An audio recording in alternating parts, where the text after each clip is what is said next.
Hey, folks, welcome to the Generational Gap. We're here tonight shooting the shit one more time. I'm Robert, your resident millennial. No, You John, did you it did it to again. me again. Your I did it resident to Gen you. Xer way over there on the other side is the resident millennial, John. That's right. You That's know this what it one is? right It's because I here. really want to be more like you, John. It's what You it is. I want obviously, to be yeah. more like you. So, Doesn't everyone though?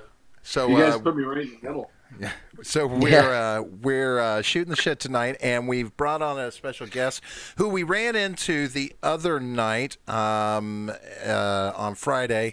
Nathaniel Slattery, how are you doing this evening? Good to see you. Having a good time. Nervous. Nervous. Oh, Oh, good. don't be nervous. We're It's not gonna it's bite hard. it's good to be. You need a little more pause in that when you do it, John. The delivery needs pause. Yeah, We're yeah. I not going got to it. bite hard. So before we get going, let's take a couple of minutes for a little bit of fluff, if we can. Hey, thanks to everyone for making Friday such an amazing success. We raised Yeah. $700 for the St. Jude's Children's Hospital, and that was it. It was an awesome day.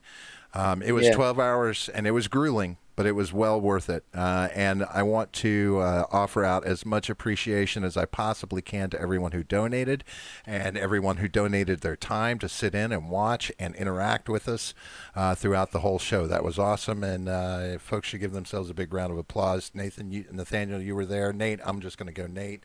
You were there as well, so, Yeah. applaud yourself as well. Thank you for I everything that was there, everybody but I did. didn't. I didn't give any money. Is that you know That's all what? right. Yeah. You know You what? were there in spirit. There's I just met you. You know. Yeah, yeah. support comes in many ways. That's That's all right. you Yeah. can say. So that was awesome, and it's a shame that we didn't hit our 1,000 because John still wears that god awful beard. I did trim it And though. I did trim it down. I I know was getting sick of it, right? You but were getting sick of it. Yes, yeah. thank you, because the rest of us were at the point, at the point of I doing it wanted to for you. shave it like the week. I wanted to shave it the week before, Mm. but then I had to No, save it for the Friday. length would So have been the drama. Yeah, the length would have added yeah, drama. exactly, Yeah, it would have been great. exactly. But so again, that was awesome, and hopefully we can do that again. I say we do that again before too long, and see if we Yeah, for can't get sure. some more business going for some charities. So now, on one side, two side notes. I'm going to make these quick. I'm not going to get into a big discussion about them, but I'm gonna go ahead and go on record saying two things. I don't care if they run impeachment proceedings against Trump or not. The Mueller report is winds up being a he said she said, and leaves it in the hands of Congress, and we have no idea what they're going to do, which way they're going to go. So I leave it in their hands. I'm not gonna. I don't want us to sit Yeah. around and take what he does lying down. But when it's all said and done, let's move on and see what happens from here. We're not going to change anything that progresses after the fact. And the Right. other thing I'm going to go on the record is saying at this early stage, I am putting my support behind Andrew Yang for president in 2020. He is the outsider that we were looking for in 2016, and I firmly believe that. For the time being, I'm still on the fence on some of his policies, but they're not. I'm not so much on the fence that I would not offer his support should he maintain the status quo that he is building towards in 2020. Enough said. I disavow. That's okay. They Yeah, I'm weren't your voting for words. Trump. They weren't your words. See, I I made know. sure that they were my words, and I was going on the record as saying this. I don't care what anybody wants to sling Yes. at me. I'm watching enough of him to watch for his consistencies, and The I'm beliefs happy with the what I see beliefs so of far. Robert the beliefs of Robert are not necessarily the beliefs of the generational gap. That is correct. I I would love to see Yang get elected president so that this whole son of a bitch burns down and we can get to the looting. You Ah, know. yes, an accelerationist, I see. Can't wait for Great. that. I Come on. love it. Okay, Yeah. so John, we're gonna have a little topic of discussion tonight. Yes. We're gonna have a little religiosity going on tonight. Seeing what we can find out on either side. I'm It sure doesn't is seem like it doesn't seem like any of us three are very religious men, so we might not have any. anybody representing religion. Well, I guess the standout for me, and this is what prompted it basically, is that I firmly believe that nothing exists. I don't support religion. I think the only support I give for religion is when I say, "Oh my God," that's about the closest I get to it. Yeah, that's right. Only in bed. And it's still a very selfish comment to make, because right, I mean, my God, right? Yeah. This is funny. So Nathaniel, you listened to me make the comments I made during the charity stream, and that prompted you to want to have this discussion. Now, before we have any real discussion about religion, God, or whichever way you want to slice it, if you could briefly give us just tell us a little bit about yourself. And I know you have a YouTube channel that you do. Tell us a little bit about that, and a little bit about how you came to be where you are from a religious standpoint. I'm going to use the word religious if that's not the right word for you. Fine. Just synonymize it in your mind with whatever word you prefer to insert. But please go ahead. Tell us a little bit about yourself.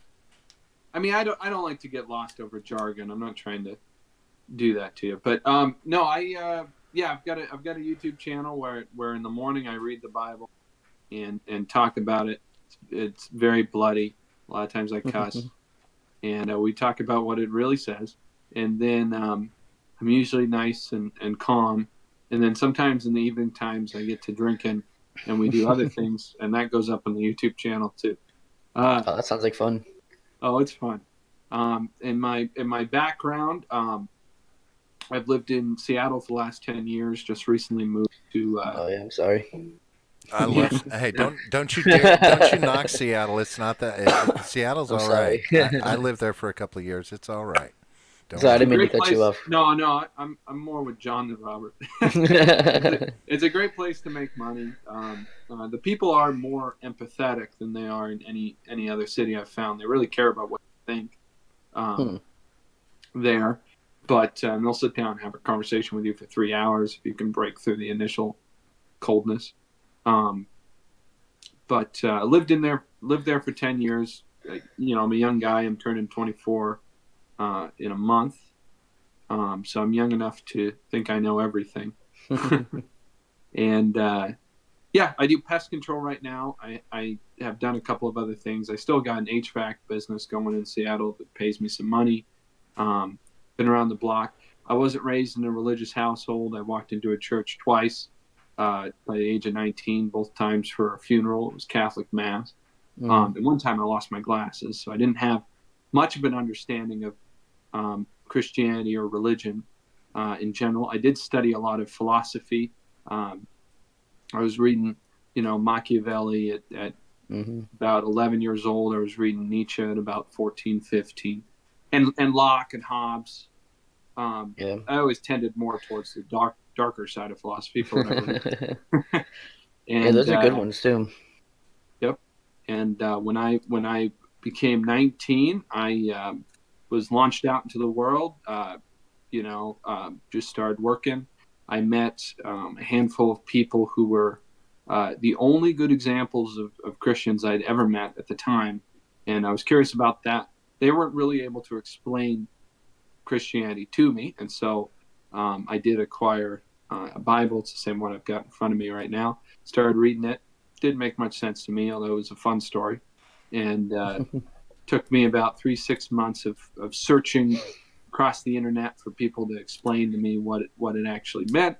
And at the end of those 6 months, I had essentially realized that I was a Christian.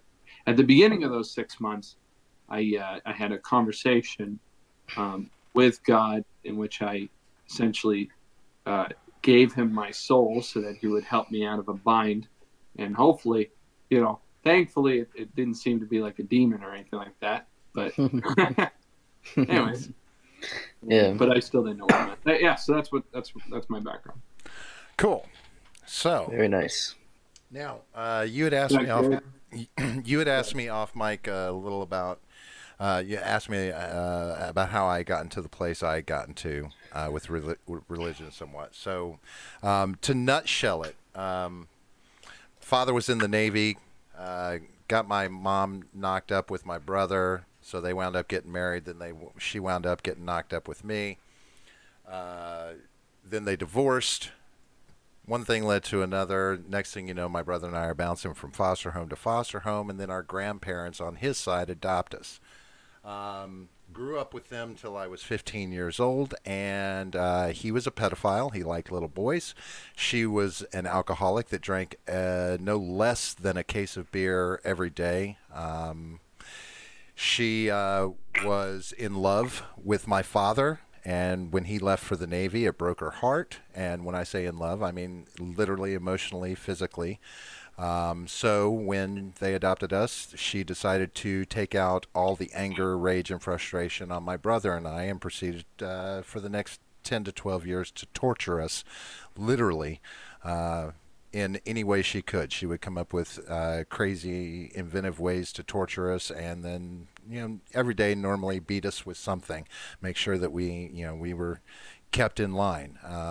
And the whole time, she kept it from my grandfather. And when he was around, like I said, he liked little boys. So we also had two aunts slash adopted sisters, and they were part of the incestuous family as well. Um, my grandmother was the only one that wasn't a part of the incestuousness with us. The whole time that this is going on, for those 10 to 12 years, every Saturday we would all go as a family together, and everyone would confess their sins. Then on Sunday we would roll up to church in the morning and have mass. And then on Monday everything was clean slate and ready to start over again. Till Saturday, when you go and confess everything and get your clean slate again and go back to doing what you're doing.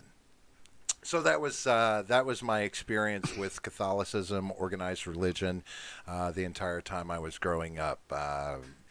Being the kind of world I lived in, I had no friends. I wasn't allowed to have anybody over. I wasn't allowed to leave the house unless it was, we were going to the store, etc. During the summer, my entire day was filled with toiling in our 1 acre garden that we had all our food come from, and except meat, of course, because you can't grow meat. But so it was 10 hours out in that, working every day under a lash.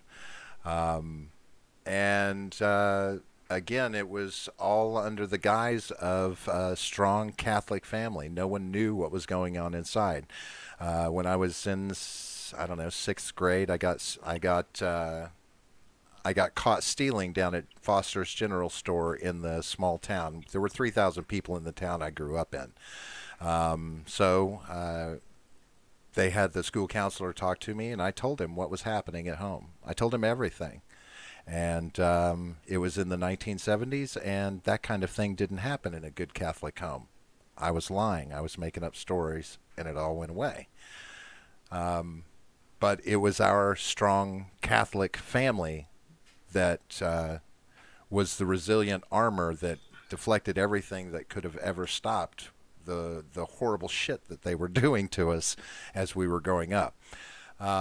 As I later on in life, I bounced through a Baptist phase. I was baptized as a Baptist as well. Later on, trying to find God, I was struggling trying to find anything to believe in, something to have faith in.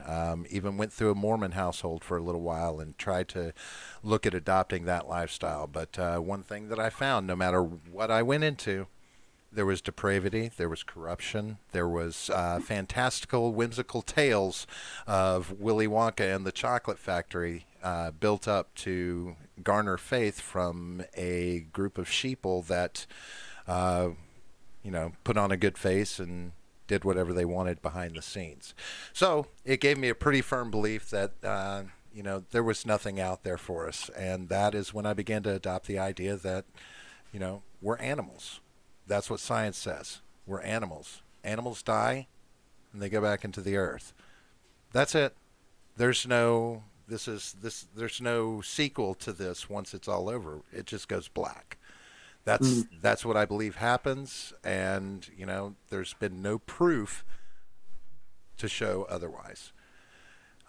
Nothing real, or nothing documented, nothing scientific that says that there is something that we pass on to after this. So I'm just prepared for the blackness that's going to come, just like it does every night when I go to sleep and I don't remember my dreams because I have to keep them at bay.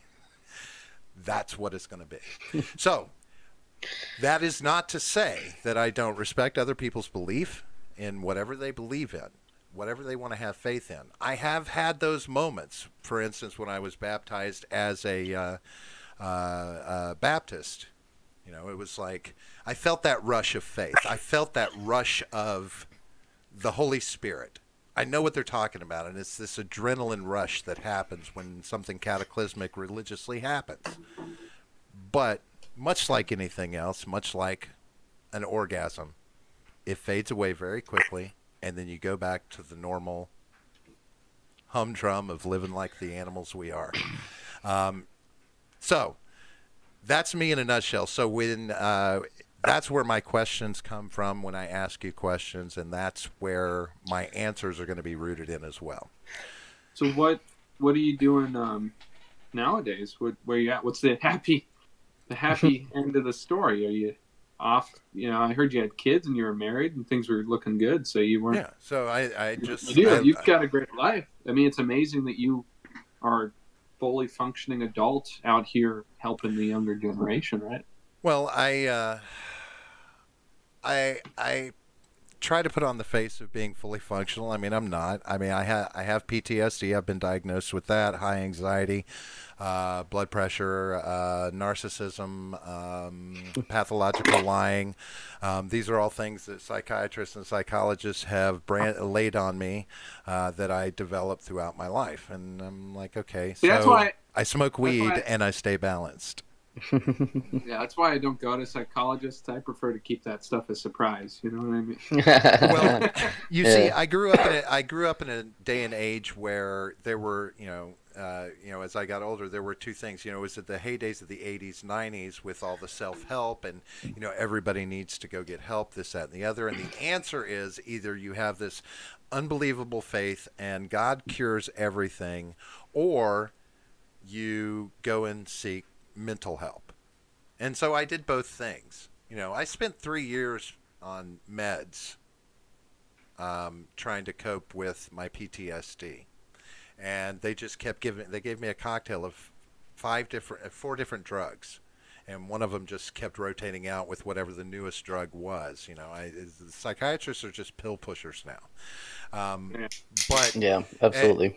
Even at that time, I didn't reaffirm faith. I didn't find anything. All I was basically a zombie.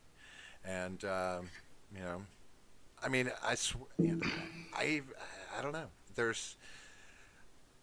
I need to let me ask you this. Now you are not you're not a traditional religious zealot. So first, I'll give you that. I've garnered that just from the little bit that I've heard you say, and we've talked off mic a little bit. I believe you kind of have a very specific viewpoint on organized religion, or the religion as a whole. Am I correct? How do you perceive organized religion? And when I talk about organized religion, know that I speak of it as you already know, a control point, a way for the masses to be controlled. Yeah. I mean, it's definitely a way for the masses to be controlled, but I mean, so is everything. You know what I mean? Like, especially the Catholic Church. If you look into the history of that, which everyone knows, is Christians were coming about. I think a lot of people disagree with me on this, but I do think Constantine was a genuinely religious man who really believed in God. And then I think him as an emperor wanted to, once he became Christian, he's like, okay, we're going to do this right. And then he started kind of cutting down on everyone else. And then the ironic thing is that some of the things. Wait, I don't want to get lost. As far as organized religion goes, I think the idea of somebody who's walked in faith with God for 5 years or 10 years longer than you, guiding you along about what to do next, is a good thing. I don't think it should be one person, and I don't think it should be a series of instructions, written down in a book. Here's what you do. You just donate more money to us and spend more time holding babies in our nursery, and now you're a better person and you don't have to worry about anything. I don't think that's it. I think that that's basically a mockery. I think that what God actually is all about is walking with you personally, and then you walking with other people trying to figure things out. But organized religion is where Christians will get persecuted the most. It's where the Antichrist will come from, according to the Bible. Seems to me, a lot of people think that. And it's definitely in the past been what happens is the church becomes organized, and then people who don't actually believe in who Christ is get power, and then they persecute the people out who do really believe who Christ is. So that's what I think about it. I think it's a very evil thing. I don't think it's like anyone put it together, but it's certainly a cesspool of evil. I think people in general are a cesspool of evil. Yeah. So whenever they gather, it's just common. They'll start abusing and using each other. Well, so I'm going to add a two-part question. Yeah, that definitely answers. So two-part question. So A, you consider yourself a Christian? Yes. Just yeah. Okay, so you're a Christian. And I think Jesus Christ, who lived approximately 33 AD, I think he is God. Okay. And as far as the religious texts that you follow, would I be correct in that it's the King James Bible? No, I mostly read the New International Version. Okay. It's easier for me to read. Gotcha. Mm-hmm. Okay. So, one of the things that when I have a conversation with someone about religion, I ask them some of the big questions for two reasons. There is still a part of me, I will admit, that is wondering if there's actually someone out there that can sway me, that can actually give me answers that are definitive, that are real about religion. And we'll focus on Christianity primarily here because, of course, I was raised Catholic. So it's the best one. Right. See. I mean, who's interested in Islam or Judaism? Right. Probably the Islams and the Jews. The Islams. Well, it seems to me like Islamics. Is it Islamics? I'm sorry. Muslims. Muslims. Islam appeals to people who are dangerously low IQ, and Judaism appeals to people who are dangerously high IQ. Okay. So, the other half to that is that I want to see, where somebody's faith is actually rooted.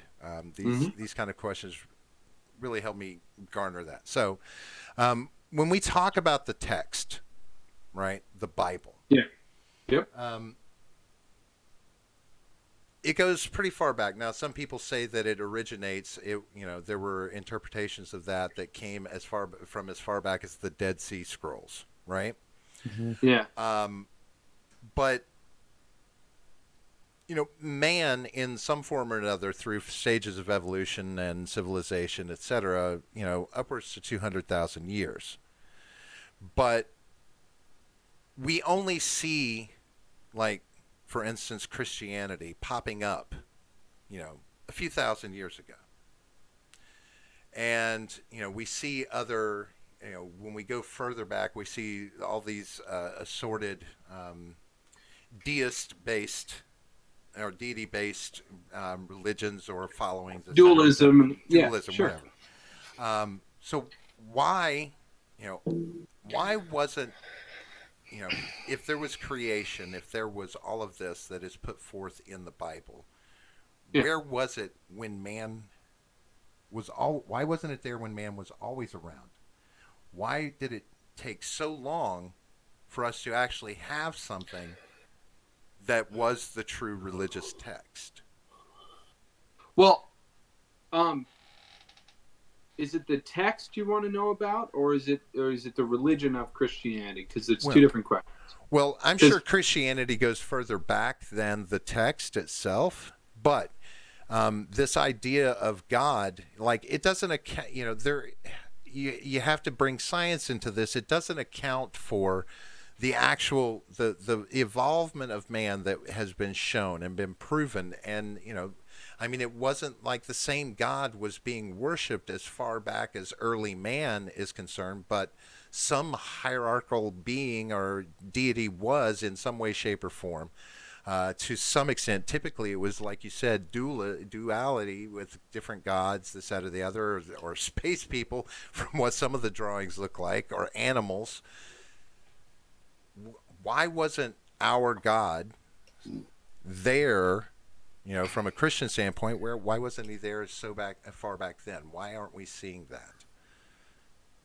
well, if you're just talking about, okay, the Christian perspective would be twofold. One would be it's an assumption to say that he cares about us. You know what I mean? Like we know he cares about us because the Bible teaches it to us. But pretty much every ancient religion, every ancient person, I mean, that's Christians to say he care about, but you don't like that's a major step forward because pretty much every ancient religion understood that if we're human beings, we live maybe 60 years and then we die. Half of us die of gonorrhea, the other half die of fleas. You know, why would somebody who lives forever give a shit about us? They don't. And so all of the ancient religions basically took the gods as being above them, and they would just play around with them if they felt like it. So I don't understand why when we approach the Christian God, who's an even bigger God, why we think he owes us anything. You know what I mean? He's up there. He's perfect. He needs nothing from us. He's incredible. There's absolutely no requirement on his behalf to make himself known to us unless he feels like it. So, unless you already think that he loves you, which you wouldn't if you're not a Christian, there's no reason to think he loves you. Then there's no reason, if he doesn't love you or he doesn't have any reason to care about you, there's no reason to think he feel bothered to tell anybody about him. So why he didn't do that more often in the past?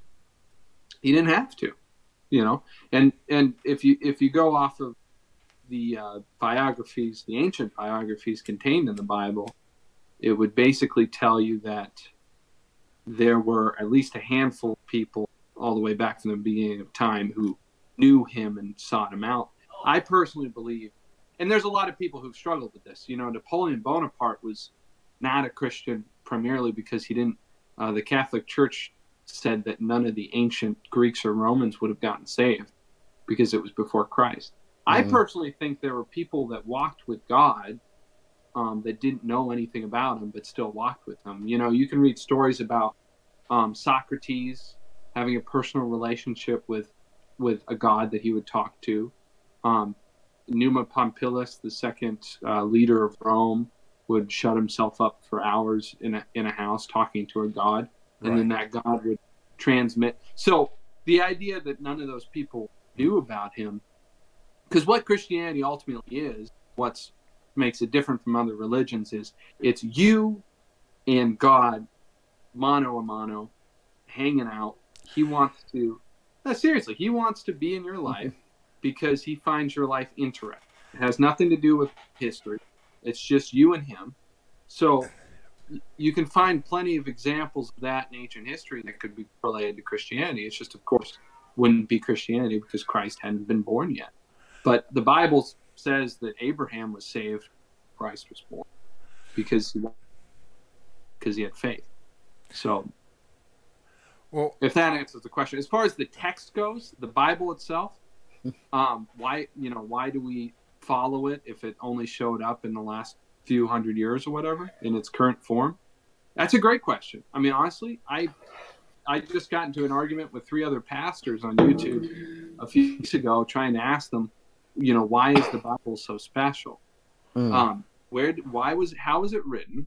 Who picked it out? Who put it together? Because I know Paul and every person in the Bible didn't have the Bible because the Bible only existed recently. So Mm-hmm. why do I believe in it? As far as me personally, the reason why I believe in it is because I'm a literature guy. I was reading Machiavelli, and Nietzsche, like I told you, and those are the 2 that stand out to me, and I always talk about them. But yeah, I could look at my bookshelf and find a whole bunch. So I always read books like even like The Great Gatsby or something, and not know anything about the author, not know anything about when it was written or how it was written, and I would read the book itself and derive from its truth, and just have a discernment. And when I read the Bible, I was able to, just because of the way it was written and what was contained in it, that it seemed to have a level of veracity and accuracy about history, first of all, that because there's so many random details in there that's like so freaking specific that I never expected to be in there. And I was pissed no one told me. well, Yeah. so To answer your question, I know there's more somewhat. there, lot to unpack. Um, Yeah. well, from the perspective of the Bible, from things that I've done a little bit of reading, not a lot. I'm not going to say I've gotten too deep into the creation of it, but to my understanding, a large group, thousands of people worked on this together. Yeah, Thousands of scribes and men deciding what was going to go into the Bible. you probably And know more about it than I do, and honestly. and so then I thought, okay, so that's thousands of people involved in the writing of this book. So okay, one, we're going to be pretty prone to interpretation somewhere along the lines with all these people coming to conclusions on what's going to be written. But what I've always thought was interesting about the Bible is it does read like a historical recount of times before when it was written, right? All of With this, addendum documents, right, poems, and things, right. yeah. Mhm. And then, so all of these things happened throughout the Bible. Amazingly unbelievable things that God was doing in interacting with man on earth, sending his son down, interacting with man on earth, and doing, again, amazing miracles and all of these things. But once the Bible was written, it all stopped. It all stopped. It's like, okay, so God just stopped having anything to do with the earth. He stopped guiding man. He stopped punishing man. He stopped, lifting man up. He stopped doing all of these things. He went on the premise, oh, you know what? Here's my son. Sacrifice him for your own good. I'm going to raise him from the dead. You should see this and believe it and become believers. And he's dying for all of your future sins. You know, everything is predestined. Everything, and here's what's going to happen at the end. Here is Revelations. Here's the 4 horsemen, the apocalypse, the whole 9 yards. Here's Right. everything for you laid out. Here's your path. But now I'm going to be hands off. I'm done. Follow this book. Know that I love you, but I'm such a vengeful God. It's probably a good idea that I don't dip my hand in the pie anymore because I might wipe the world out with a flood of water for 40 days and 40 nights. I'm just that chaotic. So I'm like, but it all stopped. So now, like you were talking about, us talking with our God, it's like a conversation now that if our faith is strong enough, we can actually have an imaginary friend that inside we can feel good enough that we had a conversation with something tangible and feel better about ourselves. And that is great mind candy. That's what I see it as, is a really great mind candy, because Yeah. I have trouble believing the bulk of what the Bible says, especially since it does not account for what science, what reality has shown us has gone on with this planet, with the universe, with everything. And yes, those are interpretations by man, but you know, if you call Well, a thing, it's a thing. right. Well, I will say it does account for those for pretty much all of science. There are certainly parts of science fly directly in the face of the Bible, and I would still say um, that it accounts for that. But you know, we can go at those one at a time if you want. But I will say this: I don't think whoever said that he's done after Christ and he's not involved today in the exact same way he was involved even before Christ showed up. That's not true. He's definitely involved. Now, if you read it and you get the whole sense of how he works, there are whole periods of history where he's not doing a whole lot, and there are periods where he is.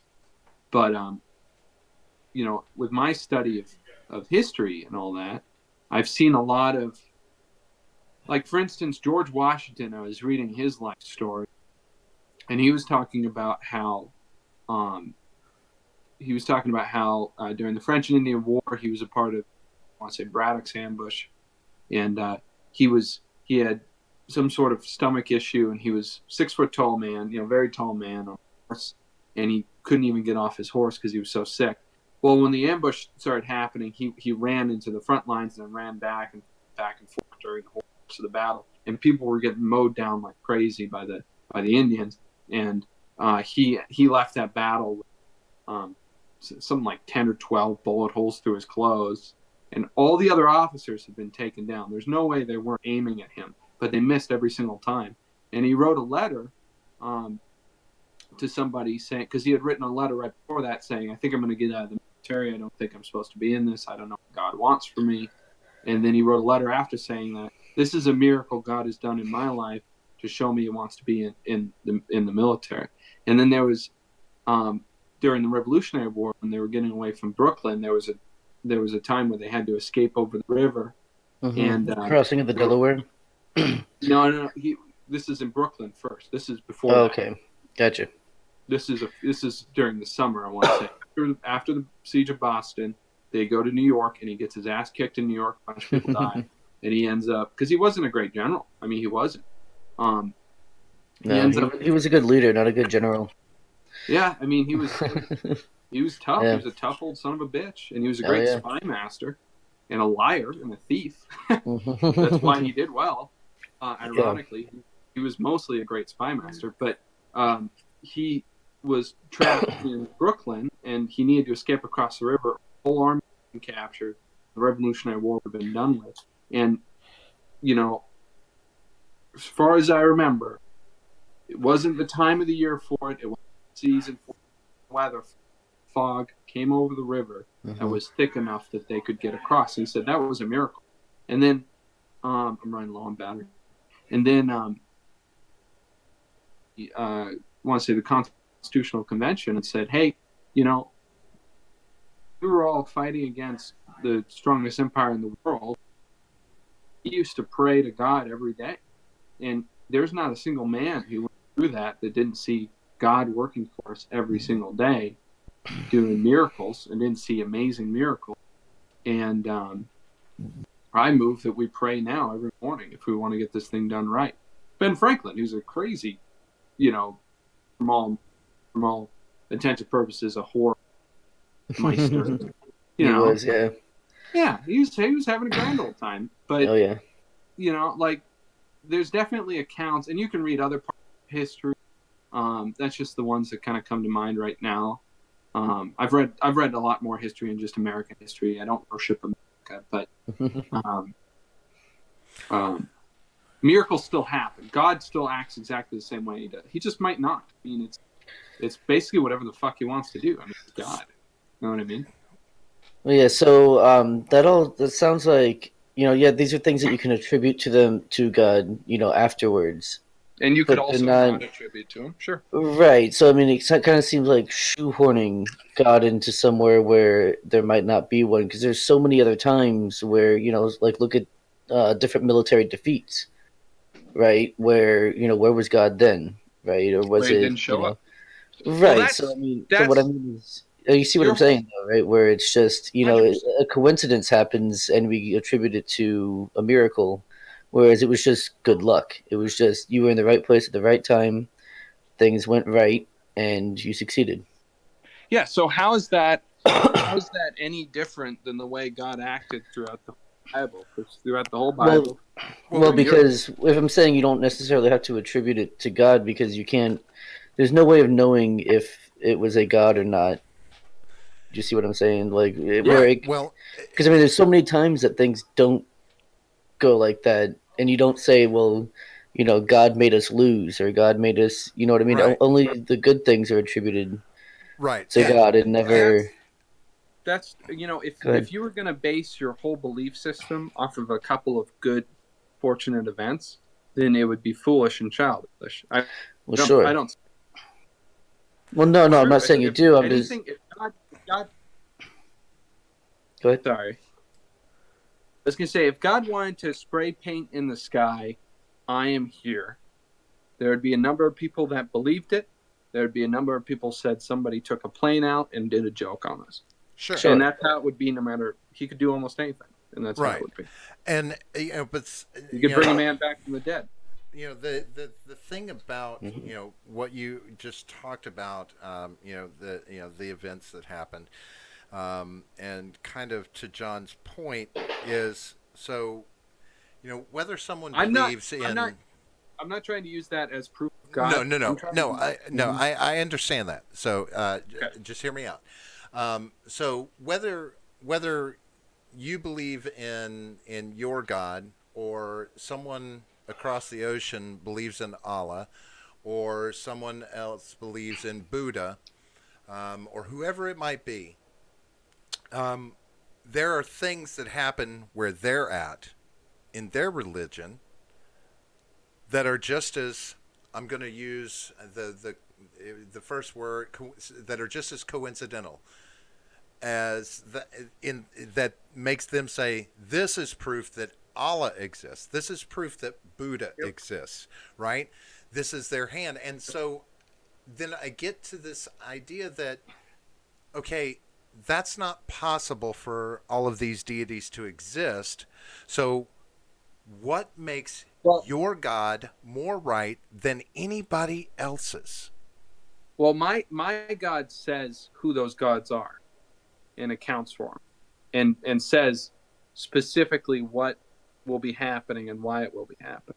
So that's a big difference. There's not any explanation in Hinduism for Christianity, and the explanation, from what I've read of the Quran, it's a pretty difficult book to get through for me. I have read the Vedas, Hmm.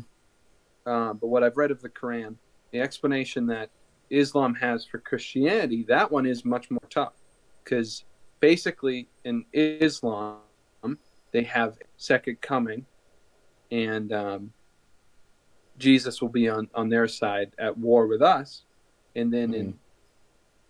in Christianity we have a second coming, and Jesus will be on our side with them, and they're pretty much totally parallel in the books. Like our description of the second coming, or the first coming and the second coming of the Antichrist, is parallel to their description of the second coming Right. of Right. God. So that and that right there says to me that the only thing that you have is faith that you're on the right side of God. What I have isn't faith. I didn't come to Christianity because of faith or because of the Bible. Hmm. At least in the way you're using the word faith. To me, what faith means is the way C.S. Lewis put it, where he says you reached a conclusion through logic, and then you held on to it while undergoing extreme emotional duress. So you logically know it's safer to fly in a plane once you hit turbulence than it's to drive in a car. Once you hit turbulence, it's hard to hold on. Your ability to hold on to a duress is what faith is. But the belief rests in logic, not in faith. It's logic Christianity, not blind belief. It may be in the beginning just to look in, but not. It's logic. Well, I can explain it to you logically. Now, well, you have to admit, or I would hope you could see, I should say, pardon me, that every biblical text pretty much requires that you go on some sort of blind faith, that is some blind belief that text is true if you're going to follow a religion, because there is absolutely no proof. There's nothing to show that this was that religious texts were not created by man intentionally to do exactly what they do, which is give someone a higher power to believe in and be beholding to, that they cannot touch, therefore they cannot revolt against. Yet, in the early days and still today, they did it with violence back then, but it's the promise that many of them have now, always have, but they emphasize now, is that if you don't toe the line with the religion, back then, a lot of times they would just kill you. But now, we still remember there's this promise. So from a Christian standpoint, the texts tell us we're going to burn in hell. We're going to burn in hell because you didn't believe and you didn't do the right things. And it's like, really? And you already know, sir. Way up there on high, you already know where I'm going to fall out. This free will that you tell me I have is a lie. It's a fallacy, because you've already predetermined all the way to the end what is going to happen. You see it all, you know it all. So you telling me I have free will? That's a falsehood, sir, because you did not give that to me when you predetermined how it was all going to end. Well, to be fair to Christians, that's kind of a Calvinist point of view, and not necessarily Christianity as a whole.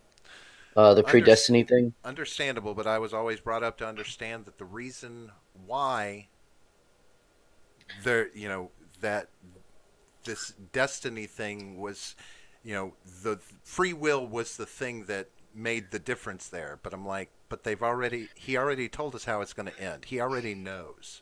No, you have free will to choose one way or the other. I said, yeah, but doesn't he know what I'm going to choose already? Yeah. Like he knows what my does... choices are going to be, even if I'm making free will choices. So what am I living for? I'm living by a script. So that's how I've always interpreted it, and that's what most religions ask you to believe. They ask you to believe in this doctrine as a guide for your life, and a way that they don't have to be responsible for your outcome. Oh, and you can't, who are you going to rise up against? The church? Well, they've already proven that they'll kill you. So there was nobody to rise up against. So thus began generations and generations and generations of brainwashing. You better believe or you're going to die. You better believe or you're going to die. You better believe or you're going to burn in hell. You better believe, you better believe, you better believe. Yep. No, I agree with you. If you walk into a building and someone tells you to close your eyes and say a sentence, and then you say that sentence, and join that religion, not only have you not bought yourself a ticket into heaven, you very likely are going to be abused, milked for all your work, and then either stored somewhere in a safe corner or thrown out with the dogs. And I wouldn't recommend that to anybody. And as far as people saying, well, if you believe in Christ, you go to heaven. That is true. If you believe in him and follow him, you will go to heaven. But it's very easy to say, Christ, follow him, you'll go to heaven. And so now here's what you do. Give me a certain amount of money, and then do a couple of things I'd like you to do. That's just as likely to send you to hell as to heaven. It actually has no relationship. If you do, and you said there's no proof. There are a number of. There's a difference between proof and evidence. There is evidence. I'm not an expert on that side of things. There is a number of very significant logic proofs to Christianity. And that's why I believe in it, because it makes sense. Well, and I won't discount that there's been evidence, and how much I believe in evidence that's come forward of that I'm going to be right back so I can hear you. Are shown to be things from that refer to things that happened during biblical times, etc. The shroud, and I believe it's mostly the logic I care about. It's not so much, but the history or anything. So let's hear the logic of it.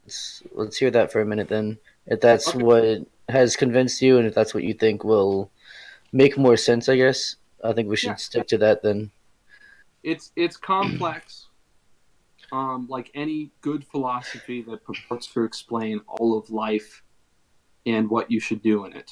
It is extremely complex. It's not simple to understand the logic behind Christianity. But I'll explain to you why I believe in it. The first question would be, is there a God? Right? Mm-hmm. God being an ultimate being that created everything.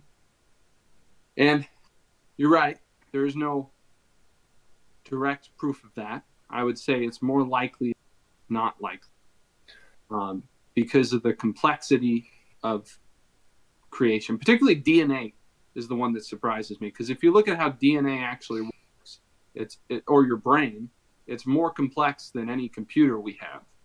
And if you went to Mars and you found a Toshiba laptop, it would be less logical to say that over a course of a very long time that spontaneously produced itself than it would be to say someone built that and put it there.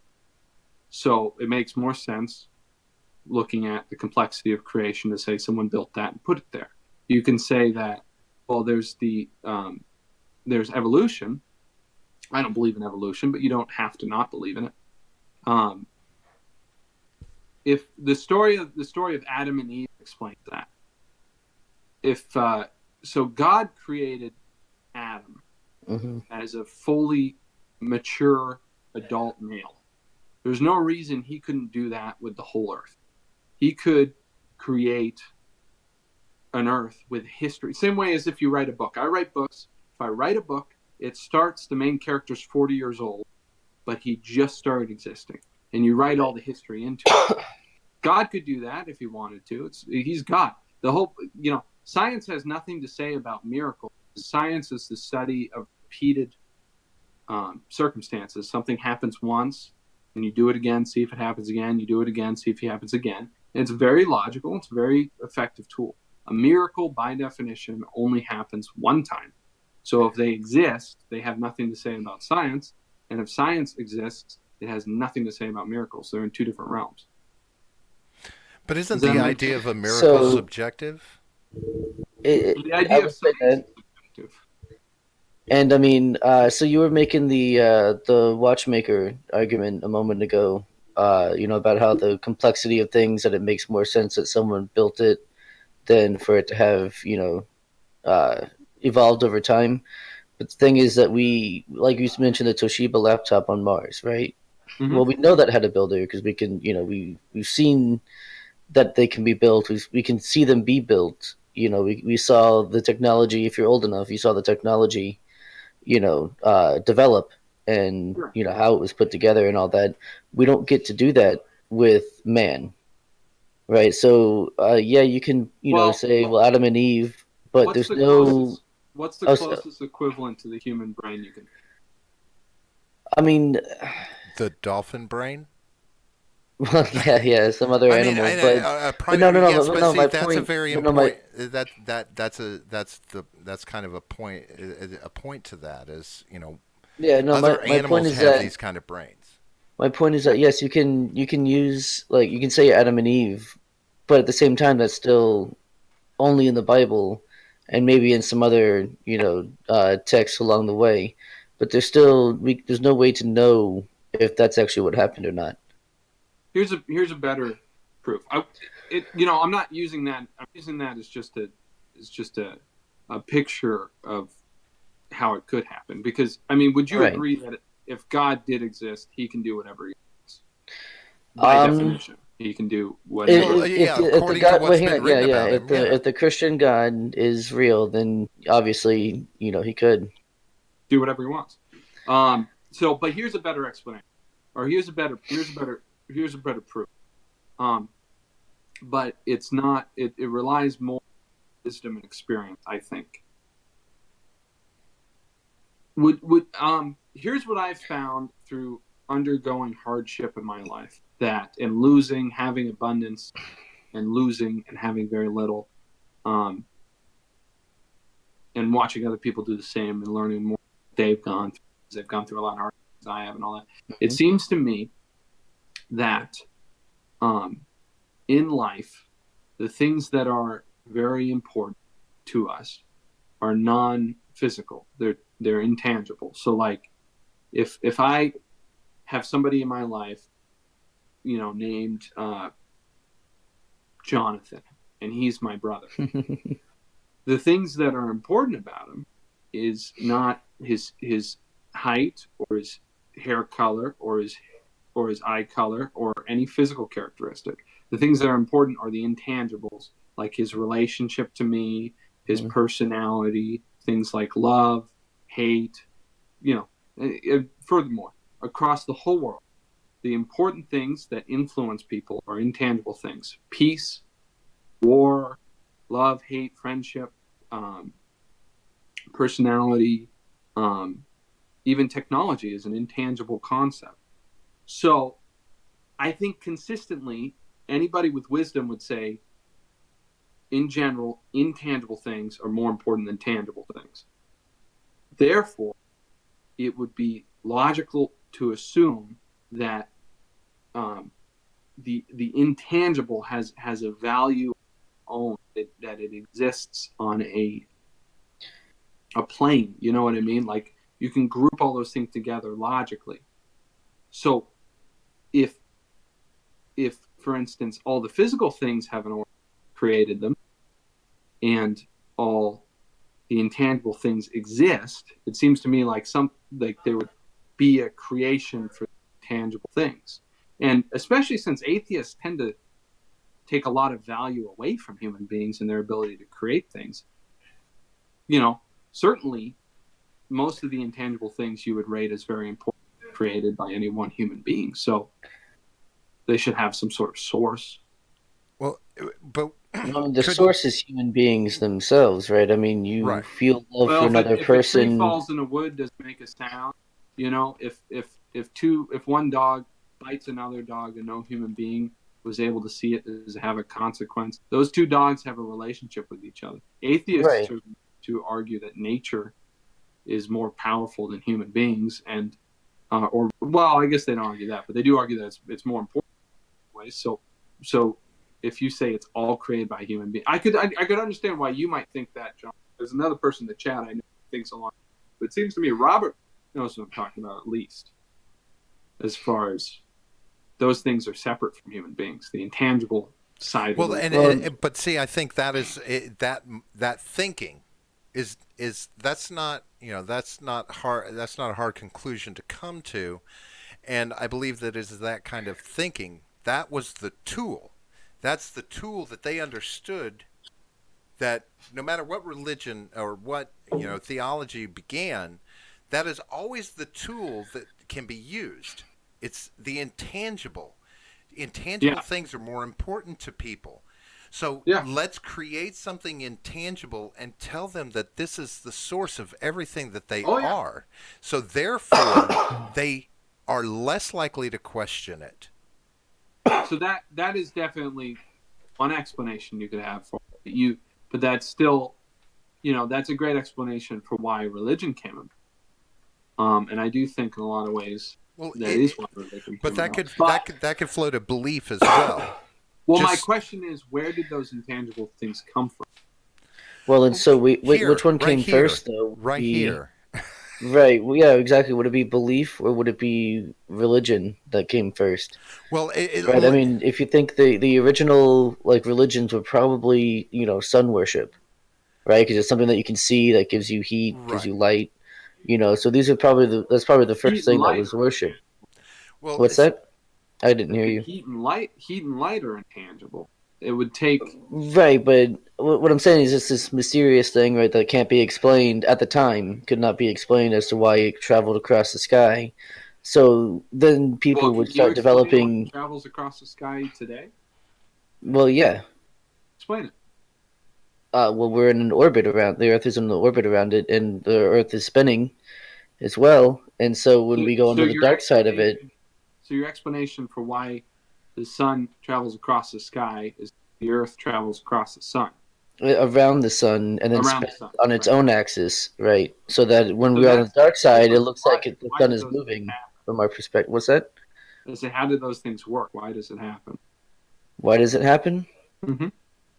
That's, I mean, I think the best explanation in science, at least, is, and I know, I think I know where you're going, but with the Big Bang exploding, so everything's flying outwards from a center point, and then things grab Yeah, onto no, each I other, didn't and want to go to the it's first mover. physics. I'm just trying to yeah. demonstrate that we tend to approach these kinds of problems very arrogantly. And I'm the not saying truth I know is, for sure. I'm just saying that that's the best explanation that I've heard. I don't think we have that much better, at least as individuals, we have that much better of an understanding of how the whole works than ancient Greeks did. Well, Seems to me Well, we're they, still they probably struggling knew with the better than same I thing. do. I mean, I'm let not me that great at science. I'm not let not a me And yet you scientist don't by any you means. don't need to understand those things to wrestle with let me God. You know? Yeah. let me interject. Yeah. The difference in my head between belief and religion. Okay. Okay. Because and we're going on the premise that a religion follows a deity, and we're going on the premise that a belief is a belief in a spiritual being, something, Yeah. deity, spiritual being, whatever. Okay. But is it possible? Belief in my Let him mind. ask real quick. Oh, go ahead. What were you going to ask? Yeah, Oh, Nate, what are you gonna ask? You oh, were I'm gonna ask sorry. something. I was gonna say, since it seems like none of us three believe in religion as Hmm. as sort of a I mean, good thing in general, I believe that it would be I smart to just talk about the belief side of things. Right. okay. Hold on. Religion Well, so itself does have its value for parts for society. Organized religion, on the other hand, is a different thing. I see the two things separately. But belief Sure. to me, belief to me is organized religion for your mind. You believe in something, an intangible that helps you keep how you do things, how you use it to control how you think, how you approach life, how you see life, how things happen in life, and that is what belief does for us, is allows us to have an overarching bubble, protection that guides us. And if we call it God, if we call it Allah, if we call it technology, whatever it is that we put all of our belief into, that is our guiding principle through life, it's just that's organized religion for our Yes. brain. Yeah. Sure. Right. So that's kind of how I see it. That's what belief is. It's us And so grasping onto your an argument, intangible and letting that be our guide and we call it whatever it might be. Yeah. So your argument would be, because we've talked a lot about, we've argued a lot against religion, and I Yeah, tried to express that I would argue against religion as hard as you would. yeah, no, I think we should stick to the logical So arguments your as argument, opposed to. yeah. So your argument would be against belief at all. To a certain, I'm not against belief. I'm just saying that that's Do what we you need to have understand. belief? It's an understanding that belief and faith, those are intangibles, as you said. They are intangibles. They have no substance. What we believe in to be real doesn't make it real, and it doesn't make, I believe that it colors what we see in the world.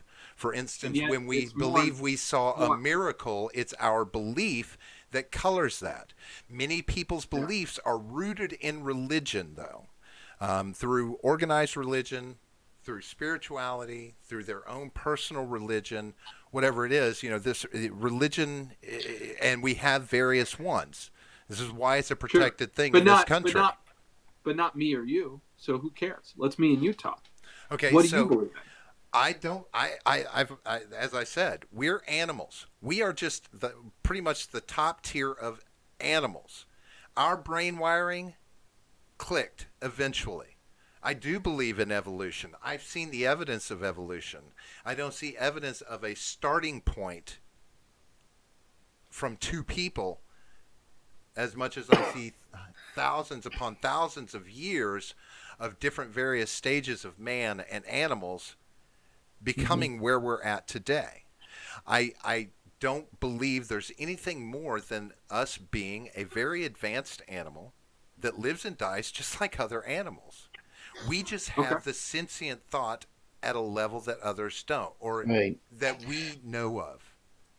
Well, I mean, which is why I think that a belief in some sort of deity was essential to maintaining our sanity at the beginning of sentience. To be aware of your own mortality is like it's a very it can drive you insane. I mean, To know that someday you're going to die. I believe in So it myself. absolutely helps. My belief has to be in myself. And ironically, and I don't mean this to be, a snide or sarcastic, but Bart Simpson summed it up on The Simpsons one evening. I was watching it, and they sat down to dinner, and they asked him to say grace. And he said, "Dear Lord, we bought this food, so thanks for nothing." They did it themselves. When we do things, when we succeed at things, that's us doing it. And this, I think we shortchange ourselves when we give the credit to something else beyond ourselves, when it was us who pulled up our bootstraps and made something happen. And then on the reverse side, when people sit around and they're like, "Oh, woe is me. Why does God hate me so much and keeping me down?" It's because you're down and you're not getting back up. Mm-hmm. I have nobody to blame if I don't get back up. Well, Robert, you always start with a point that has some meat on it that we can go at and dig into, and then you end with a point that if I pushed it, we would just be up in arms, because I would just tell you, well, who is responsible for you being born? You know what I mean? Like, you're My not parents accountable. had sex. But I don't. Yeah. I don't want to like argue that out. I'd rather go with the first half of what you're saying, because we can get deeper with that. So you believe in that we are all animals, in evolution. It's science. Science says we're animals. We are animals. We are just a species of animal. Why do you believe in science?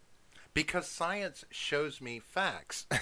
I mean, science is tangible. Science is tangible. It's just like I believe in this cigarette. I believe that this phone exists. It's tangible. Science is tangible. If I add 2 and 2, what do I get? 4. That's mathematics. It's a form of science. 2 and 2 equals 4. Mathematics is not a form of science. It is in the sciences. Whenever you go to school, you study math. You're getting a science degree. If you study English, you're getting an arts degree. What is science? Because science is the study of our environment, everything around us. and coming to conclusions, drawing conclusions about that, researching, determining what things are, How discovering do you? things, answering questions about our known universe, our known environment, our known world. This is what science is for. Is we use that to find answers. I mean, Okay, with how do you science, find we them? understand how volcanoes explode. I mean, people just used to run away from the volcano. Now we know what causes it. We know how to plan and prepare for these things because science figured it out. Was if okay, so I could say religion is the study of everything around us. It's observing things, seeing how they work, and using that to make decisions and reach conclusions. We because of religion, we can understand how a volcano works, and we know to run away with it. I could say so. My question is how because this is how I define science. It's very specific. Came about in the Enlightenment, and it was basically a process of determining truth by repeated experimentation, by making something happen more so that Right. you can figure out if it Okay. happens. We could go with So is that. that science? We could go with that. The key word there is truth. That's the thing. So, so I mean, and well, no, belief. there's a number of ways because mathematics will tell you truth. The mathematics is a repeated experiment. It's an abstract Well, no, if you repeatedly process. add two and two, you'll always get the same answer. So that's truth. Hmm. That's not true. I could just as easily write 2 + 2 = 5. It But rests that's a And on you could fallacy. write that, but it wouldn't be true. Yeah. Right. yeah, but If you have two experimentation. apples and then you get two more, you're always going to But have it doesn't. four. It You doesn't. can say you It have doesn't. five, but you'll still have four. Yeah. Well, if you add one person to another person, sometimes you'll end up with 3 people. Sometimes you end So up with 10 if you're the octomom. And that sometimes, can always find. sometimes, But see, sometimes you end up with 0 if they kill each.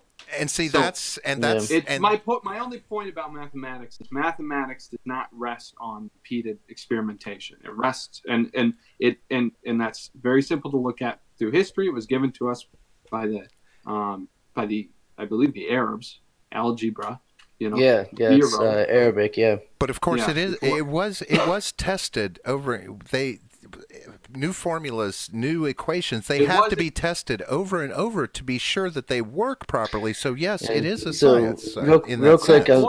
real quick, I'll be right back. All right. All right, no Now you're problem. Go talking ahead. about things like physics. You're talking about things that math is used to test.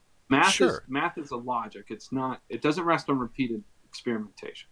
Um, Well, they just because came up. science. They just came up with a new way of doing division that will shorten calculation times for major things by days. They said So because that they're would be. finding new ways of working the numbers through repeated experimentation of trying to find faster and more.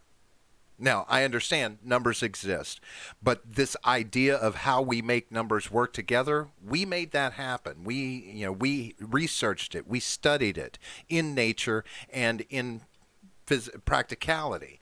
But yes, it is what science uses to verify results. But again, as you said, science is repeatedly looking at something, testing something, experimenting Okay. to find a truth.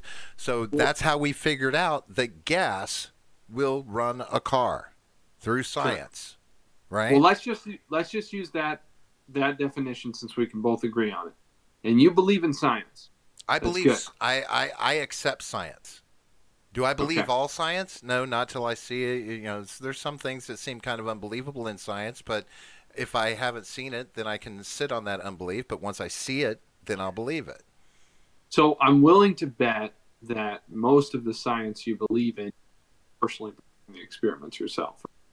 Mm, no, but I did do experiments in science classes that gave me some firm belief that if I do Sure. these science experiments, this is what will happen. I've watched science in action personally and So done it. I do it every if day you, when I make coffee. When I put the sugar in and I melt the sugar in yeah, my I know. coffee.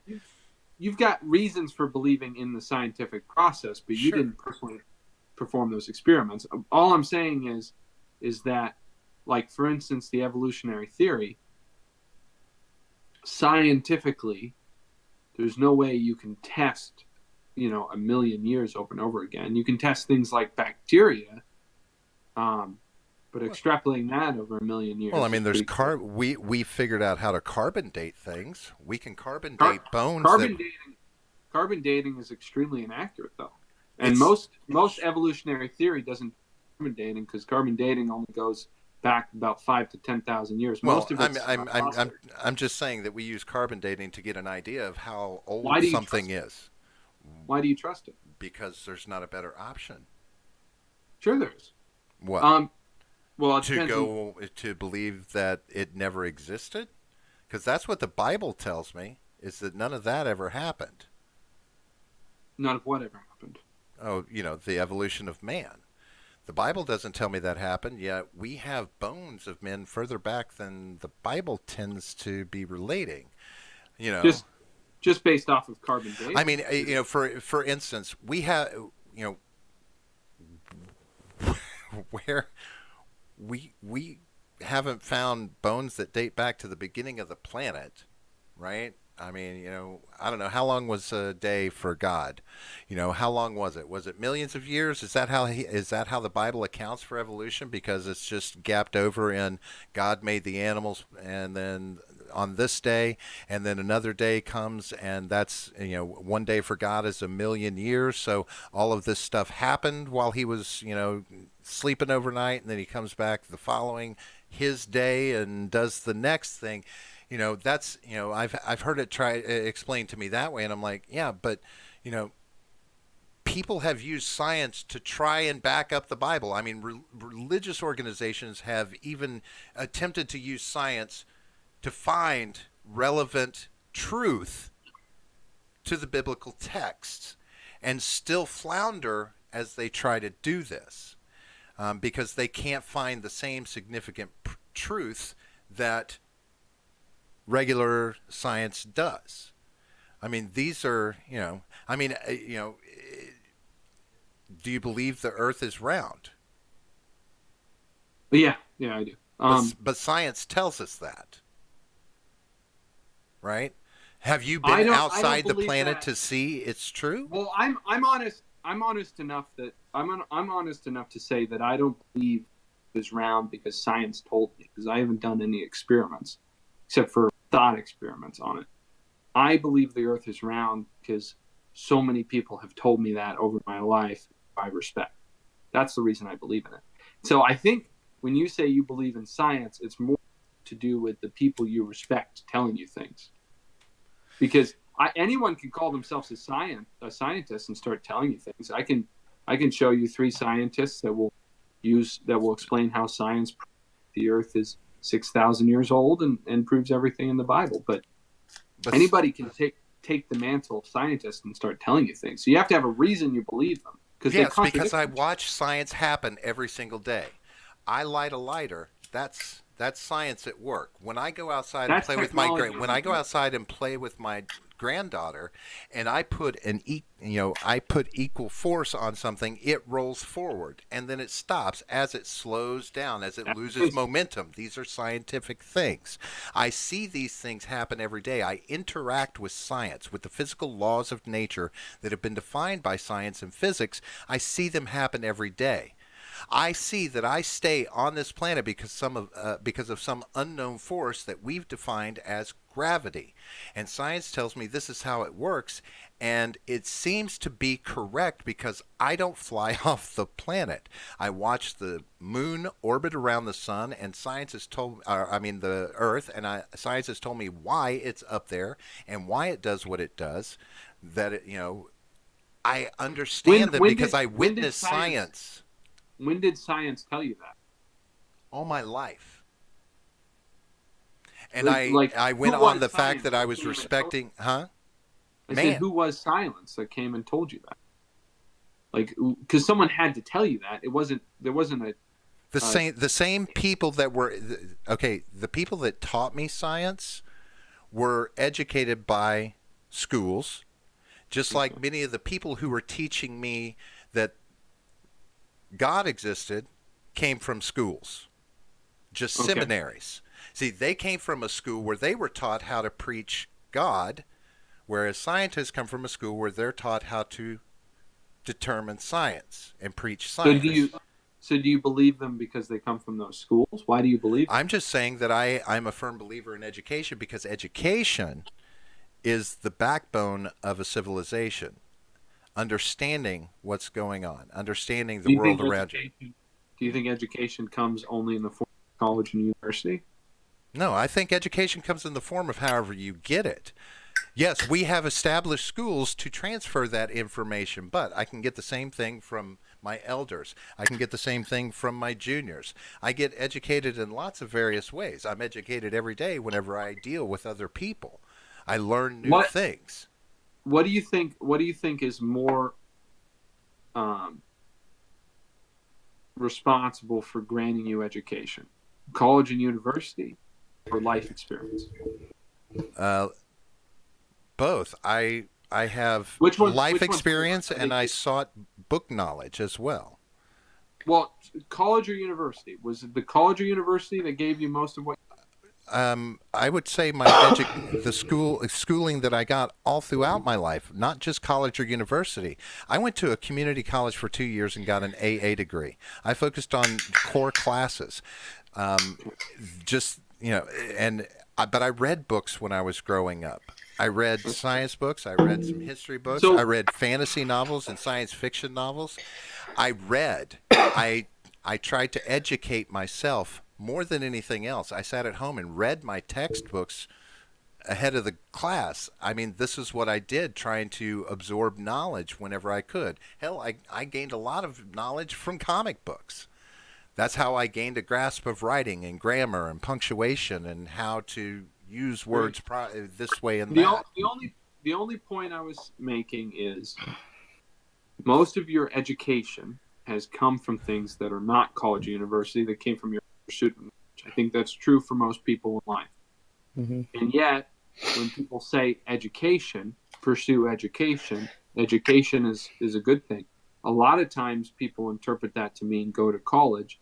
So do you see how one institution has taken a name of a broad concept and assigned it to just themselves, and so that they get all of the benefits? And I would say what I'm describing to you is the same thing science is, because I believe in repeated experimentation, but there is one institution that has taken the name of science that is not most of science, that uses all of the authority and the ethos of that and convinces people one way or the other, even though what science truly is repeated experimentation. Okay, but science is repeated experimentation that has concluded in things The things that are we called use science, every day.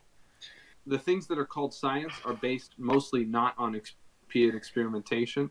They're based on people who named scientists given a title that then say things they believe. No, so hang on. Observation factors into science so much more than you're giving it credit for. Observation is a major tool in science. You have to observe what happens during those experiments. You have to see it to believe it. Most of the things that come out of science are not fueled by observation or experimentation. Give an example, please. Money. Can you give an example?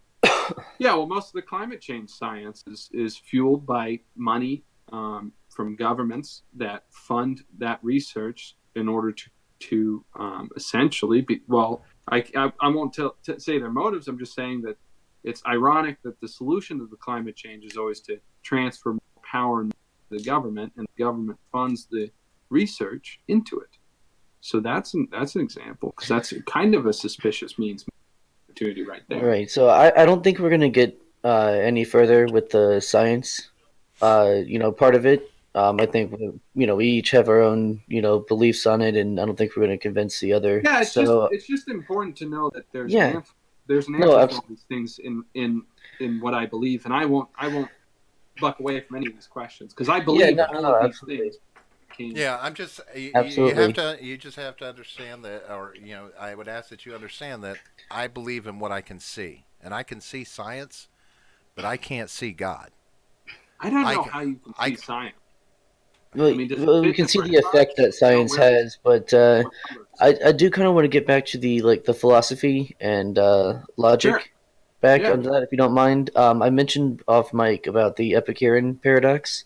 Yeah, tell me about that. So yeah, I'll read it out loud, and I'll put it the text in the chat if you need it, because it's not long, but it's there's a lot to unpack in it. So it reads, uh, it's called the problem of evil. If God is willing to prevent evil, but is not able, then he is not omnipotent. If he is able, but not willing, then he is malevolent. If he is both able and willing, then whence cometh evil? If he is neither able nor willing, then why call him God? What was the one about able and willing? Can you repeat that? Well, you said you'd type it out. Yeah, I can put it in the chat right Because below. that's actually the truth. Is he is able and not willing. But time does factor into that. But go ahead. Can you see it? I put it in the chat right down below in the Discord. Oh, in the Discord. Yeah, Okay, yeah. Let me take a look. How do I do this? Okay, here we go. God is willing to prevent evil. If he is not able to, then he is not omnipotent. It's not that. So this is the one I take issue with. If Okay. he is able but not willing, then he is malevolent. Right. That's the one. That's the only one that matters, because that's the true one. So if he is able but not willing, then he is malevolent. Now, if you were going to say, okay, you're right, that does sound like that would be the case, but there's an assumption there. Mm-hmm. If he's a good God and he is able to prevent evil, but he is not willing to prevent evil, then it must follow there is something he derives from evil happening that is actually good, that would cause him to have that happen. And that's the truth of the thing. So you just have to get into definitions. What is good and what is evil? Okay, so to ping off of that. Yeah. So in the real world, this idea that we would want to be more godly in how we are. That tells me that for myself, if I'm walking down the street with a gun on my hip and I see a woman being attacked by a group of men, I can stop that, but I'm not going to. I choose not to. Yeah, because he thinks that shit. Well, because you think some kind of good will come out of right, that because right? something good will come out. Something there's a reason for that to happen. So I'll just let that happen when I could stop it, because that's what God would do. So let him answer. Go ahead. What's interesting about that is if someone was walking down the street with a gun on his hip and he saw a woman being beat up by a bunch of men and he didn't stop that, presumably with his gun, most people put in that situation would not immediately pull the gun and shoot that man. And if they chose, most people who got in that situation would not get involved. And we probably wouldn't even necessarily think they were bad people. That happens all the time, where a boyfriend and a girlfriend are having a fight and no one gets involved. But if fists are being thrown and we see the woman being beat up to a higher amount than the man at this point, then most people will step in and start talking to those two people and trying to resolve it. But they're not going to shoot them or use the gun, or probably won't even let anyone know they have it. But even so, they're still stopping the quote unquote evil from happening by stepping in and talking. They might not stop it, but there is no one alive put in that situation who's not a very foolish person. There is no one who's wise who would just immediately run in and start throwing punches or draw the gun or do anything like that. They would probably the most likely and most wise thing would be to shout at them from a distance. But what the hell's going on there? Do I have to call a cop? That's still intervening with the attempt to stop the evil that's happening, and that's kind of the point of I guess the you just said he was, but you said he wasn't willing. No, that he was able to, but he wasn't willing to pull his gun. He's not willing to end the man's life. No, he's not willing. But we're not talking about to stop the evil. No, right? He is willing. He is definitely willing to stand at a distance and shout at those people and try to figure out what's going on. But that he does that every day. Does he? Every religious person, will tell you that God is speaking to them constantly, and the people committing evil simply aren't listening to him. So, and that to me is where I can't understand. If he's God, do we really Why have a does he? choice not to listen to him? If he wanted to be heard, if he really wanted to put a stop to evil in this world, and the evil happens every single day, Hmm. God knows that there are so many children that are abused and die in this country, in this world, by malicious means. If he wanted to stop it, he could, according to everything I've ever read, but he doesn't. So, what See, is the and purpose to that? because now I want to say the answer to you and give the explanation. So just bear with me. The reason why he lets it happen is very simple reason. He values freedom more than he values safety. So he would rather his child get hurt than his child be forced to do everything he ever said for him to do. So that's the actual answer. But now let's think about what you said, the children being abused and being raped. Here's the problem, especially with pedophilia. I'm the one, if I'm going to be honest, I'm a little bit of a coward. So I don't know if I would do it for that simple reason. But, all things being equal, I'll fucking string up the pedophile myself and shoot him. The pedophilia is the one that really made me believe in evil, is once I really started understanding that. But here's the paradox God's in, without getting too complicated about it, is he is, imagine if you had, I actually have a friend, this is the one that got to me. I have a good friend who was sexually molested by his older brother, okay, for 10 years. Now, imagine the father. Obviously, the father was not really active, or that wouldn't have happened, but hopefully. But now, let's say you are a good father, and you find out that your older your older son is molesting your younger son, and it's been going on for a while. What do? Kill the older son? The problem is you love both of them, and just think about how you would have to handle that situation. Obviously, you stop it. You probably have to separate those two, which I could see why the criticism of God. Why wouldn't you just separate? But because he loves the pedophile as much as he loves the child, he can't. The best thing for him to do is not to just intervene and commit judgment to one as well as the other. Because the truth is, not all of us are guilty of pedophilia, but we've all done enough in our lives to. Yeah, we're all guilty of Judgment. something, but no, I mean the point is, the We're all father guilty in of this, that. in this example though, the father is willing and able to stop, the pedophilia, and he does. So why does And you said God doesn't do that because he loves both of them, but What would he do about it? That's the question. Well, I would argue for that.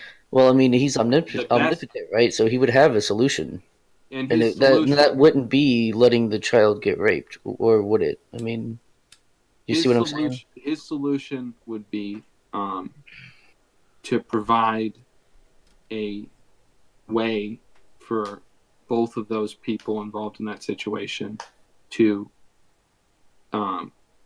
after they die, spend an eternity in a place that is perfect, and then give them the free will to choose whether they want to do that or not. That's the best solution, because that's the only solution that will actually fix them.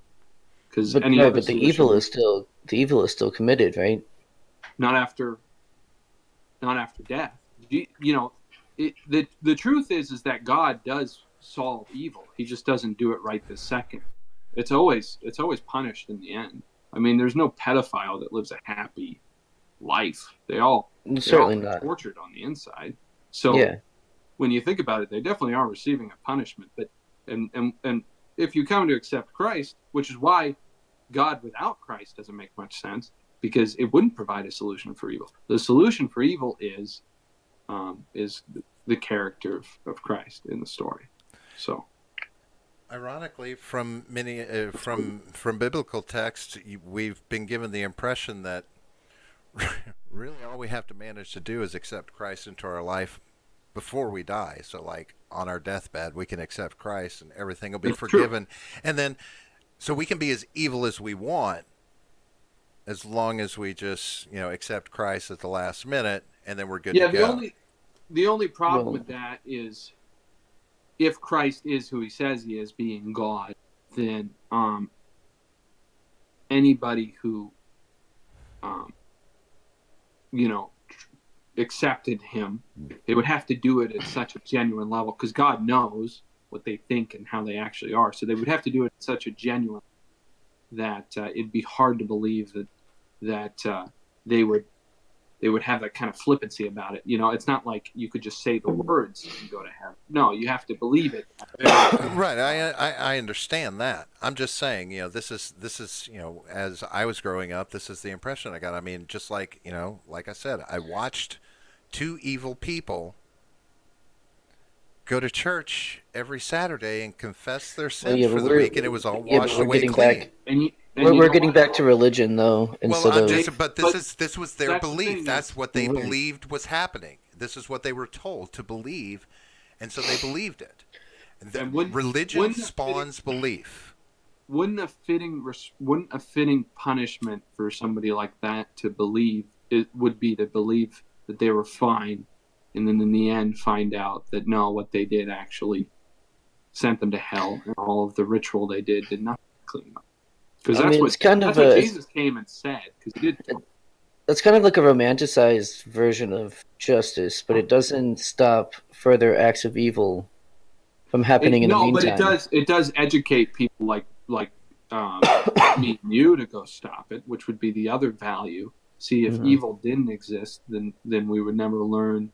But see, the thing How, is, you and I would stop it because, I mean, for different reasons, because I don't believe in a God, and because you don't think that, either that or you're being charged by God to stop it. So, I mean, the reason is still I two would human stop it. I beings would stop taking it. action. I would stop it because it was wrong. But if you say, well, God was responsible for putting that evil on the earth, then the truth is that me and you would both stop it for the same reason, because it was there. Well, God because allowed it's everything, wrong. and that's why Right. we stopped. So God believes it's important to create evil. He doesn't create evil. Hold That is on. another. If he creates good, like if a person is good and he created that person, he created a good person. If he Mm-hmm. created an evil person, he created an evil person. If he is the source of our creation, he created evil just as much as he created good. That would be true if evil had the same value. If I build a Buick in 1995 and it's a perfect car, and then in 2015 it's breaking down, did I build a car that's breaking down? No, Yes. that's just the nature of things. No, it's the inherent nature. So yes, you did break a car that started breaking down the moment it was finished and started driving. Yeah, you created a depleting entity. I mean, it's inherent that it's going to start breaking down as things are used. Sure, Yeah, so you knew you that's the created nature of something that's going evil, to go though. away. Evil isn't a value in itself. Evil is just Well, no, I mean, I good think, fading away. It's an absence. It's all it is. It's not a creation. It's not created. But It's when we good is taken away. we qualify evil. We qualify evil in levels. Even the Bible qualifies evil in levels, sins in varying levels. I mean, some sins Not are really. more punishable than others. I mean, The there are. Bible, if you actually read the Bible, it values all sins equally. It doesn't really value one worse than. Well, I don't believe that being I mean, are we disrespectul to talking your about like mother is going to Leviticus? result in burning in hell, like killing your fellow man will. There's a difference in those two things, even in the Bible. I mean, this. Both would result being burning in hell. Both Okay. any Okay. small sin. So would any result. sin, yet we were I could say created fuck, to sin. or I could rape a little girl, and I would go to hell either way.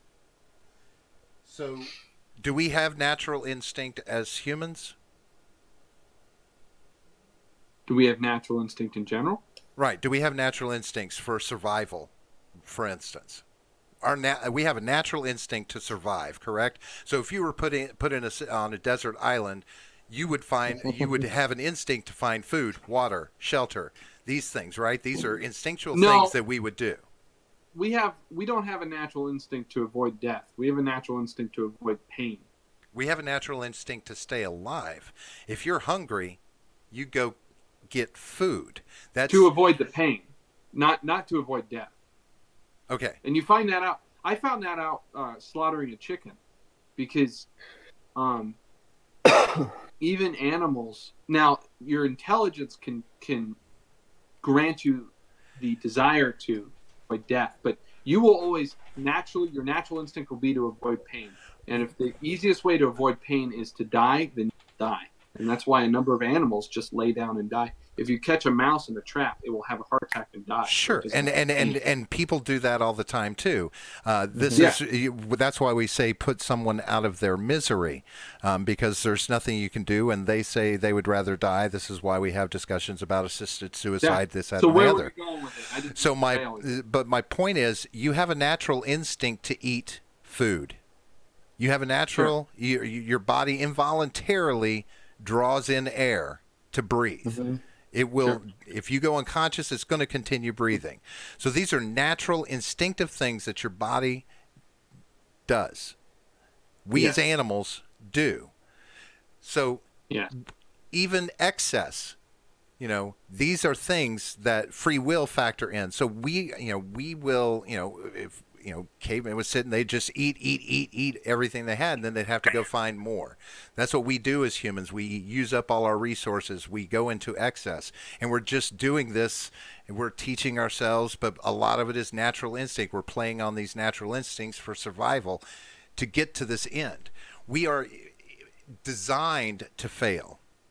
We are designed to sin. We have these, our minds, sex. We have procreation. I mean, there's pleasure involved with that. So how are we inherently not going to associate, let's have sex for pleasure, but we're not supposed to. We're only supposed to have sex for procreation. This is what my Catholic upbringing taught me, is that sex was for procreation, not for pleasure. But we feel pleasure when we have it. So our natural instinct is to have more of it, to feel that pleasure, We are designed to fail and not live that pious life that requires no sin whatsoever. Yes. I mean, if we kill another animal, many people consider that wrong. Is that a sin to kill another animal?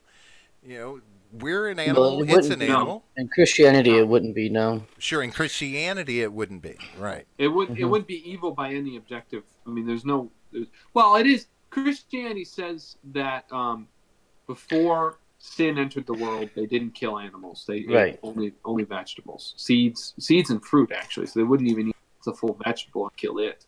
So there is, it is sinful in a certain sense. So even that right there. I mean that if that is true, then we are inherently evil. Starting off ready to burn in hell. We're going to make mistakes right away without even knowing it that are going to cost us our eternity. Unless at some point we repent along the way and acknowledge acknowledge God as our Savior.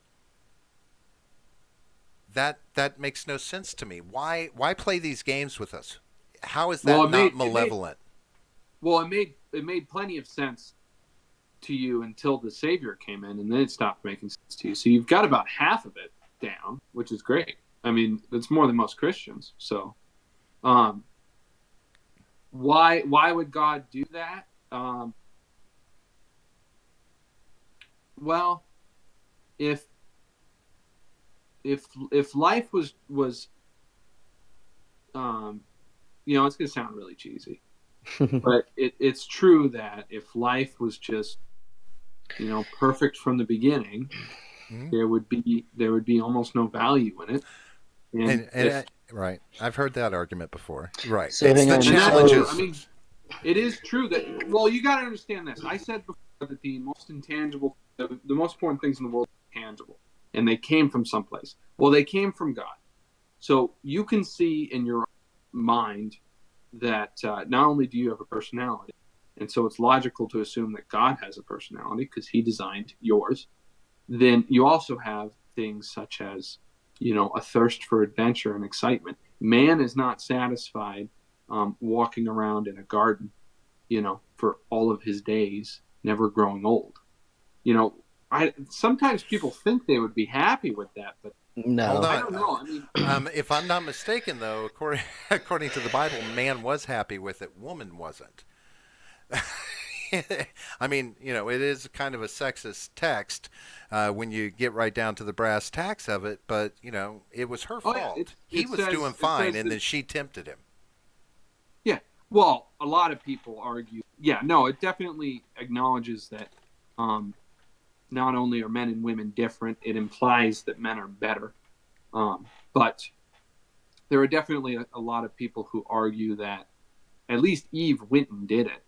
Adam just let it happen. He didn't do What shit. he let he let what perfection happen. That's the thing. I mean, how could I don't understand how someone could make that argument if you had everything that you ever wanted, peace, tranquility, harmony. What were you letting happen? I mean, what. I think I don't know how Perfection that was happened, bad. yeah. How that he was. let he Ba- let he let Eve. What I meant was he let Eve eat the fruit. He let her sin. So He saw her doing it. why did he allow that then? Why did he Because allow he was a that coward. evil into the garden? Why did God let Why that did God do it? right? Why did God allow that to happen when he knew exactly what the repercussions of it were going to be and how it was all going to unfold all the way to the end? If that Well, wasn't beneficial for those of us who were supposedly made in his image because he cared so much. it was certainly beneficial to us who were made in His image, because if that hadn't happened, we wouldn't have never existed, So I because think there wouldn't uh, have been any procreation. But It was just but that. but how would we have known that? We wouldn't have known that. We would have never existed. So there's no loss there. We would have never known. My dad impregnated my mom. She was married to another person on the hood of a firebird. And so if he wasn't able to sin, they wouldn't have gotten together, and they couldn't have had me as a child. So my answer to you would be, the reason why God let that happen is because he wanted all of the things that occurred afterwards to happen, including your existence. That's why. But if you had never been born, just like if I had never been born, you would have never We experienced would have that never loss. known. You would have never experienced that so. Wait. So loss. wait. He would Are have known, you though. He are would have you are known. you saying that He did it for himself. are you saying Not that for us. God are you saying that God allowed Adam and Eve to sin, to eat the forbidden fruit in order to bring evil into the world, and then therefore create the rest of humanity? Because Um, that's kind of what it sounds like that's with the that's with that's the certainly example. part of it.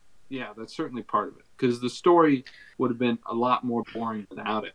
And you have Well, to remember, if you take it seriously, look at it, and you seriously look at it, it's like, here's eternity, here's the 60 to 90 years that represents my life, and then here is the 10,000 or so years that represents human history.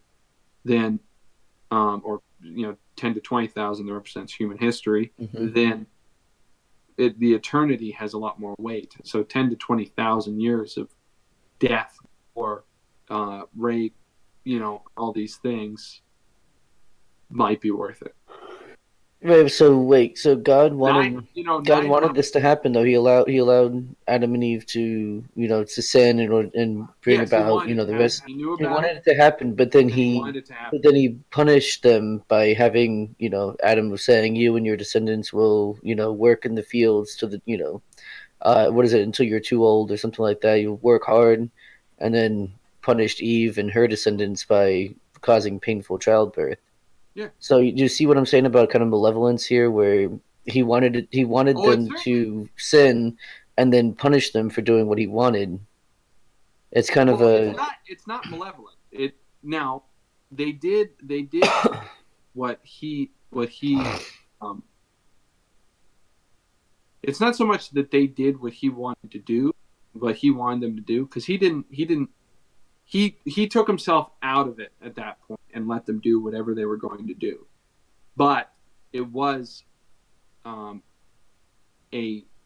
thing that he didn't enjoy that allowed him to have something else he enjoyed. And then he cursed them. And even the curses are blessings, in disguise. It's a function of his justice. He has to punish people for doing something wrong. But when a man works with his hands, there's nothing more satisfying than a hard day's work. It sucks that we're cursed that way, and a woman having children, I mean, there's nothing more miraculous than any human being can do. And there is nothing more miraculous that any human being can do than create another human being. There is nothing with more value in the whole world than a human being. And Yeah, so therefore, sure, but a that lot of women would tell you they wouldn't mind that so much if they didn't have to have the 30+ years of menstrual cycle that goes along with it, even if they choose not to have a child. And that's what I don't understand. Why are we still being punished for something they did? Why are we being punished that's not even for what I'm something talking about. Adam and Eve did? And yes, I understand what you're saying. Yes, this was his plan. And they followed his plan, and he punished them and everything after them for them doing what he intended to have happen. And that seems a little malevolent to me. Well, hang on. Yeah, let him answer sure, them. but if you were a 9-year-old kid and you were doing something that would hurt you, but wouldn't destroy, wouldn't completely kill you, and your father allowed you to do it so that you would learn, you would think he was malevolent too. But sure. The father sees from the greater perspective what he's accomplishing, and it's any mature man understands that. Yeah, you have to let your kids fail, so because the nature absolutely. is in them. You have to take it out of them. We're suffering the same punishment because we have the same nature. But see, many of that father's peers are going to see him as malevolent as well. And they're wrong, and that's fine. Well, no, Most no. people will criticize the way That's you parent your kids. but parenting is subjective. But we all get to have an opinion when we see it in action, whether we share that opinion or not. Because I don't condone allowing your child to get burned. Bringing that kind of harm to themselves if you can stop it. Because you can teach a child about hot things. You can teach a child about sharp things without them ever having to hurt themselves or standing there and watching it happen. Well, no, see, I actually agree with Nate more here on that.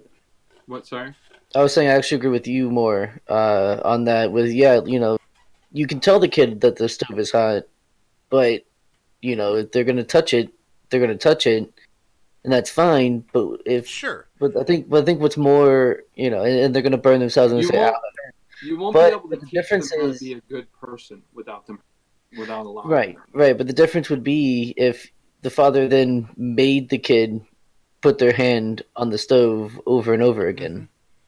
But he didn't do that. Or that's kind of what he's doing with just witnessing someone doing something doesn't mean you make them do it. You can that's himself. He's talking about the concept of continuing to punish for the same thing.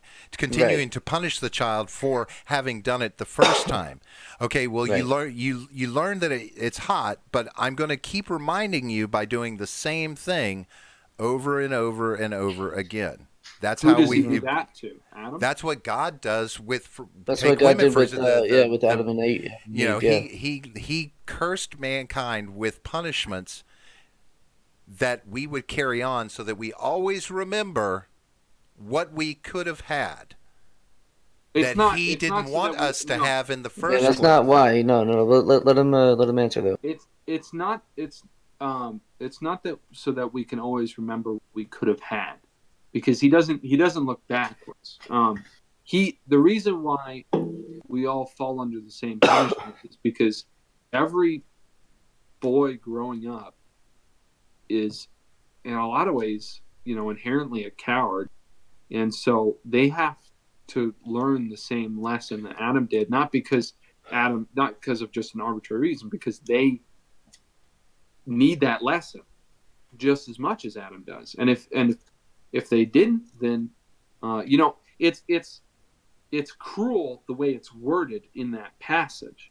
But not only as you continue to read the book and how it actually plays out, and as you reflect on your life and hard in order to be a good person, it's not that cruel. It's not. It just sounds cruel. It's Well, after that, he lets them live for another 900 years, and then he knits them clothing personally and gives it to them so they won't freeze to death. So he's there doing good things for them just as well as having to punish them. according to the good book, we're all born with, and this is what we're referencing, mortal sin. We are all born behind the 8 ball. We're all born sinners. We've never done a damn thing wrong, but we're Yeah. born with mortal sin passed on to us by the actions of Adam and Eve. Mm-hmm. That, to me, is kind of crappy. Why do I Yeah. have to have that? Why do I have to have that? I didn't ask for that. I didn't do anything. It'd be like saying that,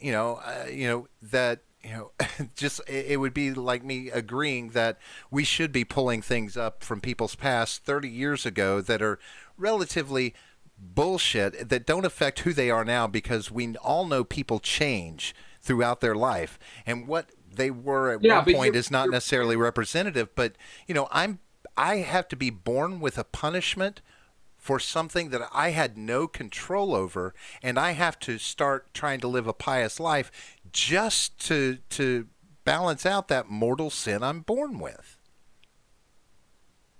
You don't have to live a pious life just to balance out that moral sin you're born with. That's a definite lie. That's what the It books won't talk work. about. It talks No, about living a godly life. specifically, it does talk about it, and it specifically condemns it, and that is what Jesus comes primarily to condemn, is the idea that if you live a pious life, because those people end up being bigger assholes than anybody else, because they end up piling burdens on other people. Okay, well let me They're qualify. holier than It is thou. true. Hold on. Let me qualify. A life without sin. Nope, you don't You're- live a life without sin. Either. Yeah, no, the book doesn't say that, and you can't. When they it's tell impossible. you that every sin is going to make you burn in hell, you know what I'm saying? Then yeah, you need to live a sinless life. You need to live as Jesus did. You need to live your life as he did. Now I know that he did some this. Supposedly he did some this, that, and the other that were not necessarily good things, and he sinned as well. But I mean, come He didn't on. sin. No, Jesus And didn't he- sin in the. He never sinned? No, never he was. sinned, Yeah, and he didn't. The point is not that you have to live a sinless life from now on. No, the point is that every little thing that you do will send you to hell. And so therefore you need to reflect on that, and what that does is that shows you need essentially a miracle to escape those things, because even if you got saved today and all your sins were wiped away, you'll sin the next 5 minutes. The whole point is not to be perfect. The whole point is to be essentially good friends with God. That's all he wants, is to have a thing that pushes him into your life, because without him you're screwed. So with him you can sin all the rest of your life and make it to heaven. That's what the Bible says. So I can, as long as I accept God, I can get away with murder? I mean, not legally, but sure, yeah. And God's Yeah, fine no, with that's that? actually a thing before No, he's before not fine. I thought thou before- shalt not kill was a commandment. If thou shalt not murder. Whatever. And Yeah. Murder, kill. Okay. He's not fine with it. What he will actually do, promises it specifically, He gives a promise, a legal. Now, the thing about God is he has to keep every promise he makes. So he makes a legal promise to David, to King David, and says, with you and your descendants, I will act differently. Okay? I will not kill you and cut you off if you walk away from my covenant. I will simply discipline you and bring you back to my covenant. Okay? So then Jesus is a descendant of David. And what Jesus does legally through his crucifixion is allow adoption into his family. So when you accept God, when you accept Jesus specifically, you become adopted into the family of David, which means God has to treat you that way. So when you fuck up, he can't just kill you and wipe you off the map. He has to discipline you because he promised he would. He has to discipline you and bring you closer to him. That's all that means. So it's a different, now you have a different relationship. Before, without God, he just kills you. Afterwards, he disciplines you and brings you closer to him. Is that and by discipline you're talking about what? So if you murdered somebody after accepting Christ, what most likely would happen if you genuinely have God in your life is you'll be convicted of a penalty, crime, go to jail, very likely be on the death penalty, although possibly not, maybe a life in prison, and that will bring such hardship on you. And because you have God in your life, he will talk to you during that, and it will give you a better understanding of him. He promises it will, and it will give you a better understanding of him that will lead you to be likely to be a closer to sinless person when you die.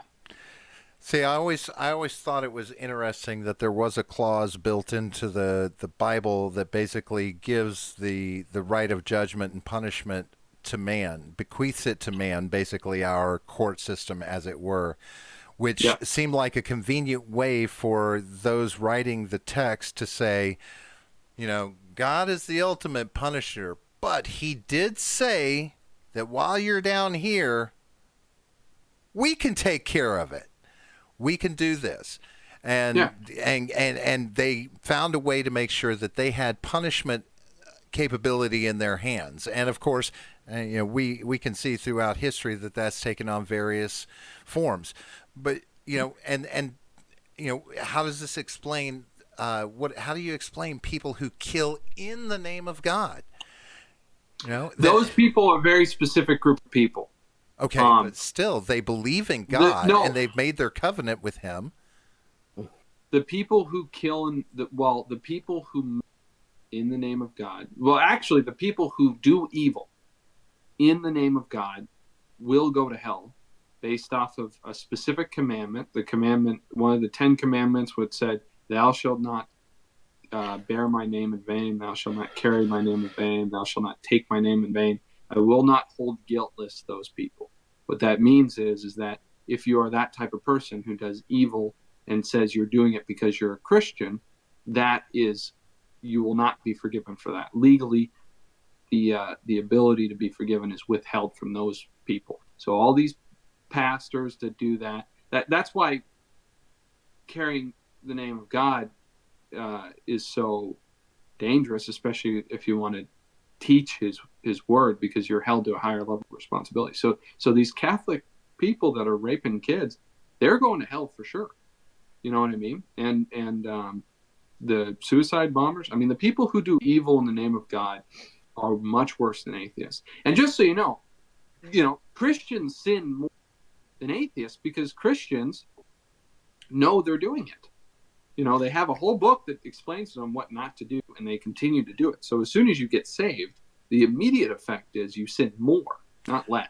Well, right, but I mean, it's almost like you can't read the Bible without realizing that pretty much everything you do is a sin. I mean, hell, when I was growing up, we didn't eat meat on Friday during Lent. And when you look at it closer, that's a death-worthy offense, and I mean, but John, religion speaks to belief. People believe this.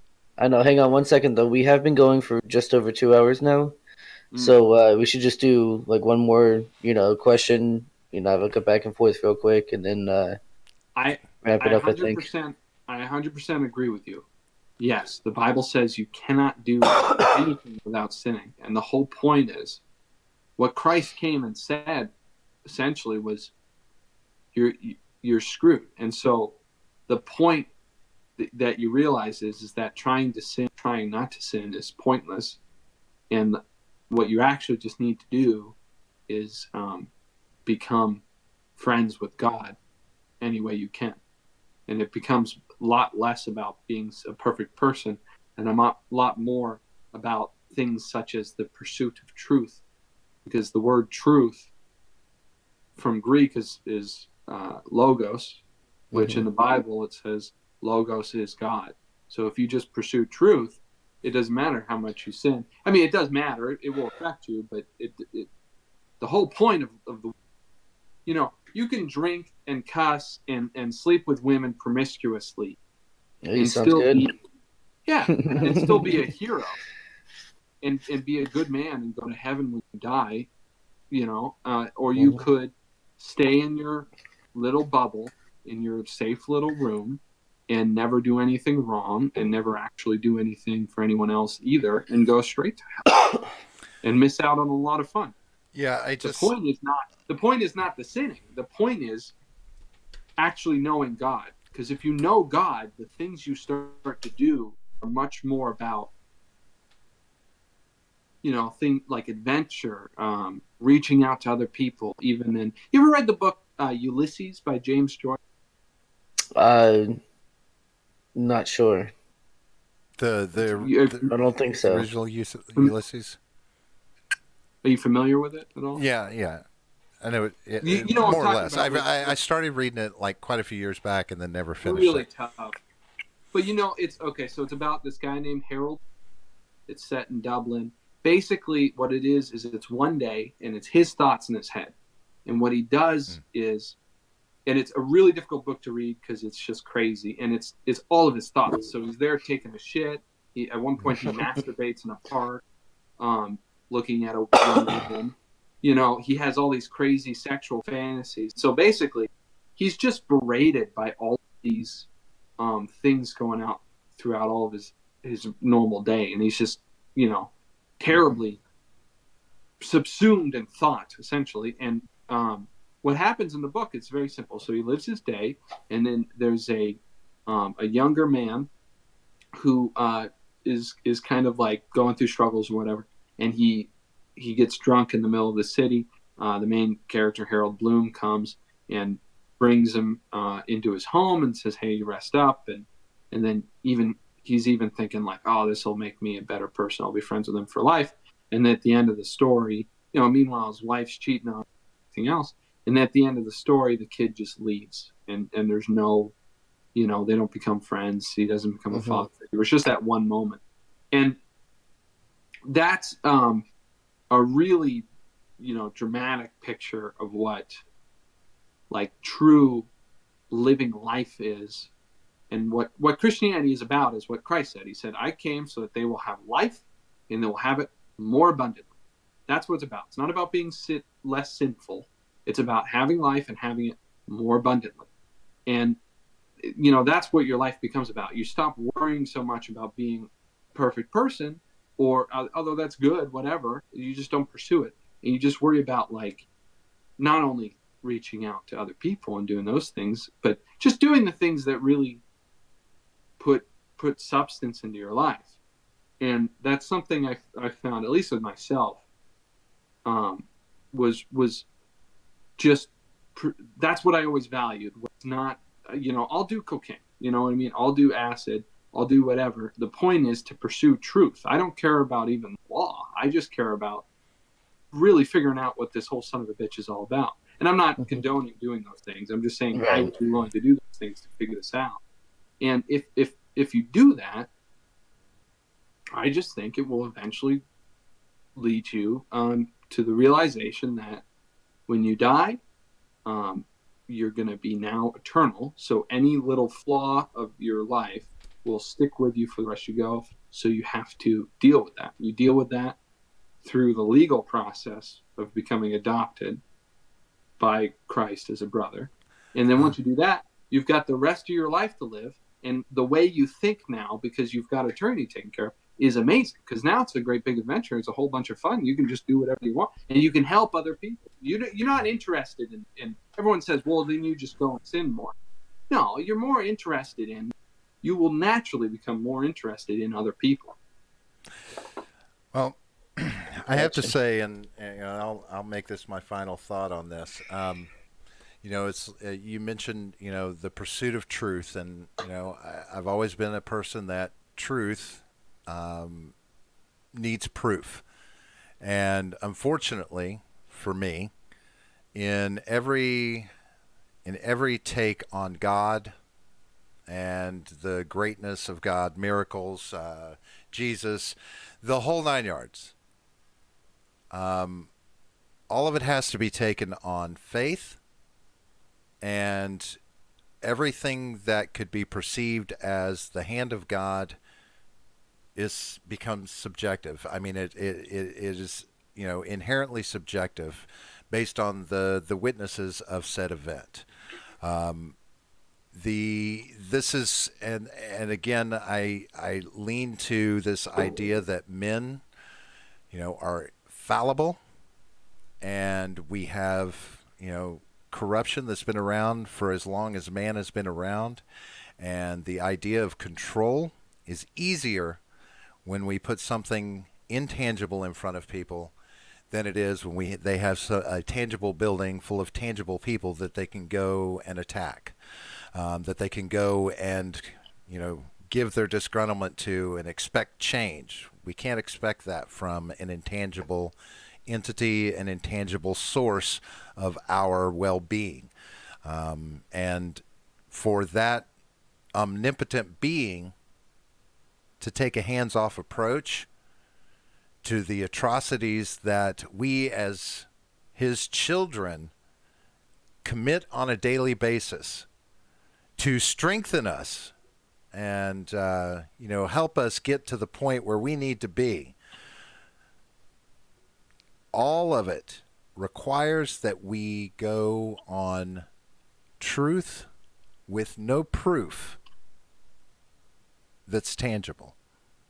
And that I just am unable to believe something I can't touch, feel, taste, hear, see. I've never seen the miracles. I've been primed and ready for them. I spent my childhood screaming to that God to save me, to take me away. And it wasn't God that took me away. It was my brother, who finally had enough and told that bitch he was going to kill her if she ever laid another hand on him, and she knew he would, and she got rid of us. She sent us away. It was the hand of my brother that stayed that lash, not the hand of God. It was too much pain. His instinct kicked in to stop the pain. And that's where I wind up being every time I get on this circle that I run around with belief, faith, spirituality. I have me I can depend on. I have those that are close to me that I can depend on. I can't depend on the hope of salvation after death. But that's just me. I'm a little bit pessimistic. Well, you're an honest man. I'd love to do this again sometime. Oh, absolutely. You're welcome back I haven't anytime. overstayed my. No. You're welcome back anytime. Absolutely. This was fun. I'd love to talk to John more, too. Yeah, no, I would like that too. Well, you guys know how to. Well, he didn't challenge you, buddy.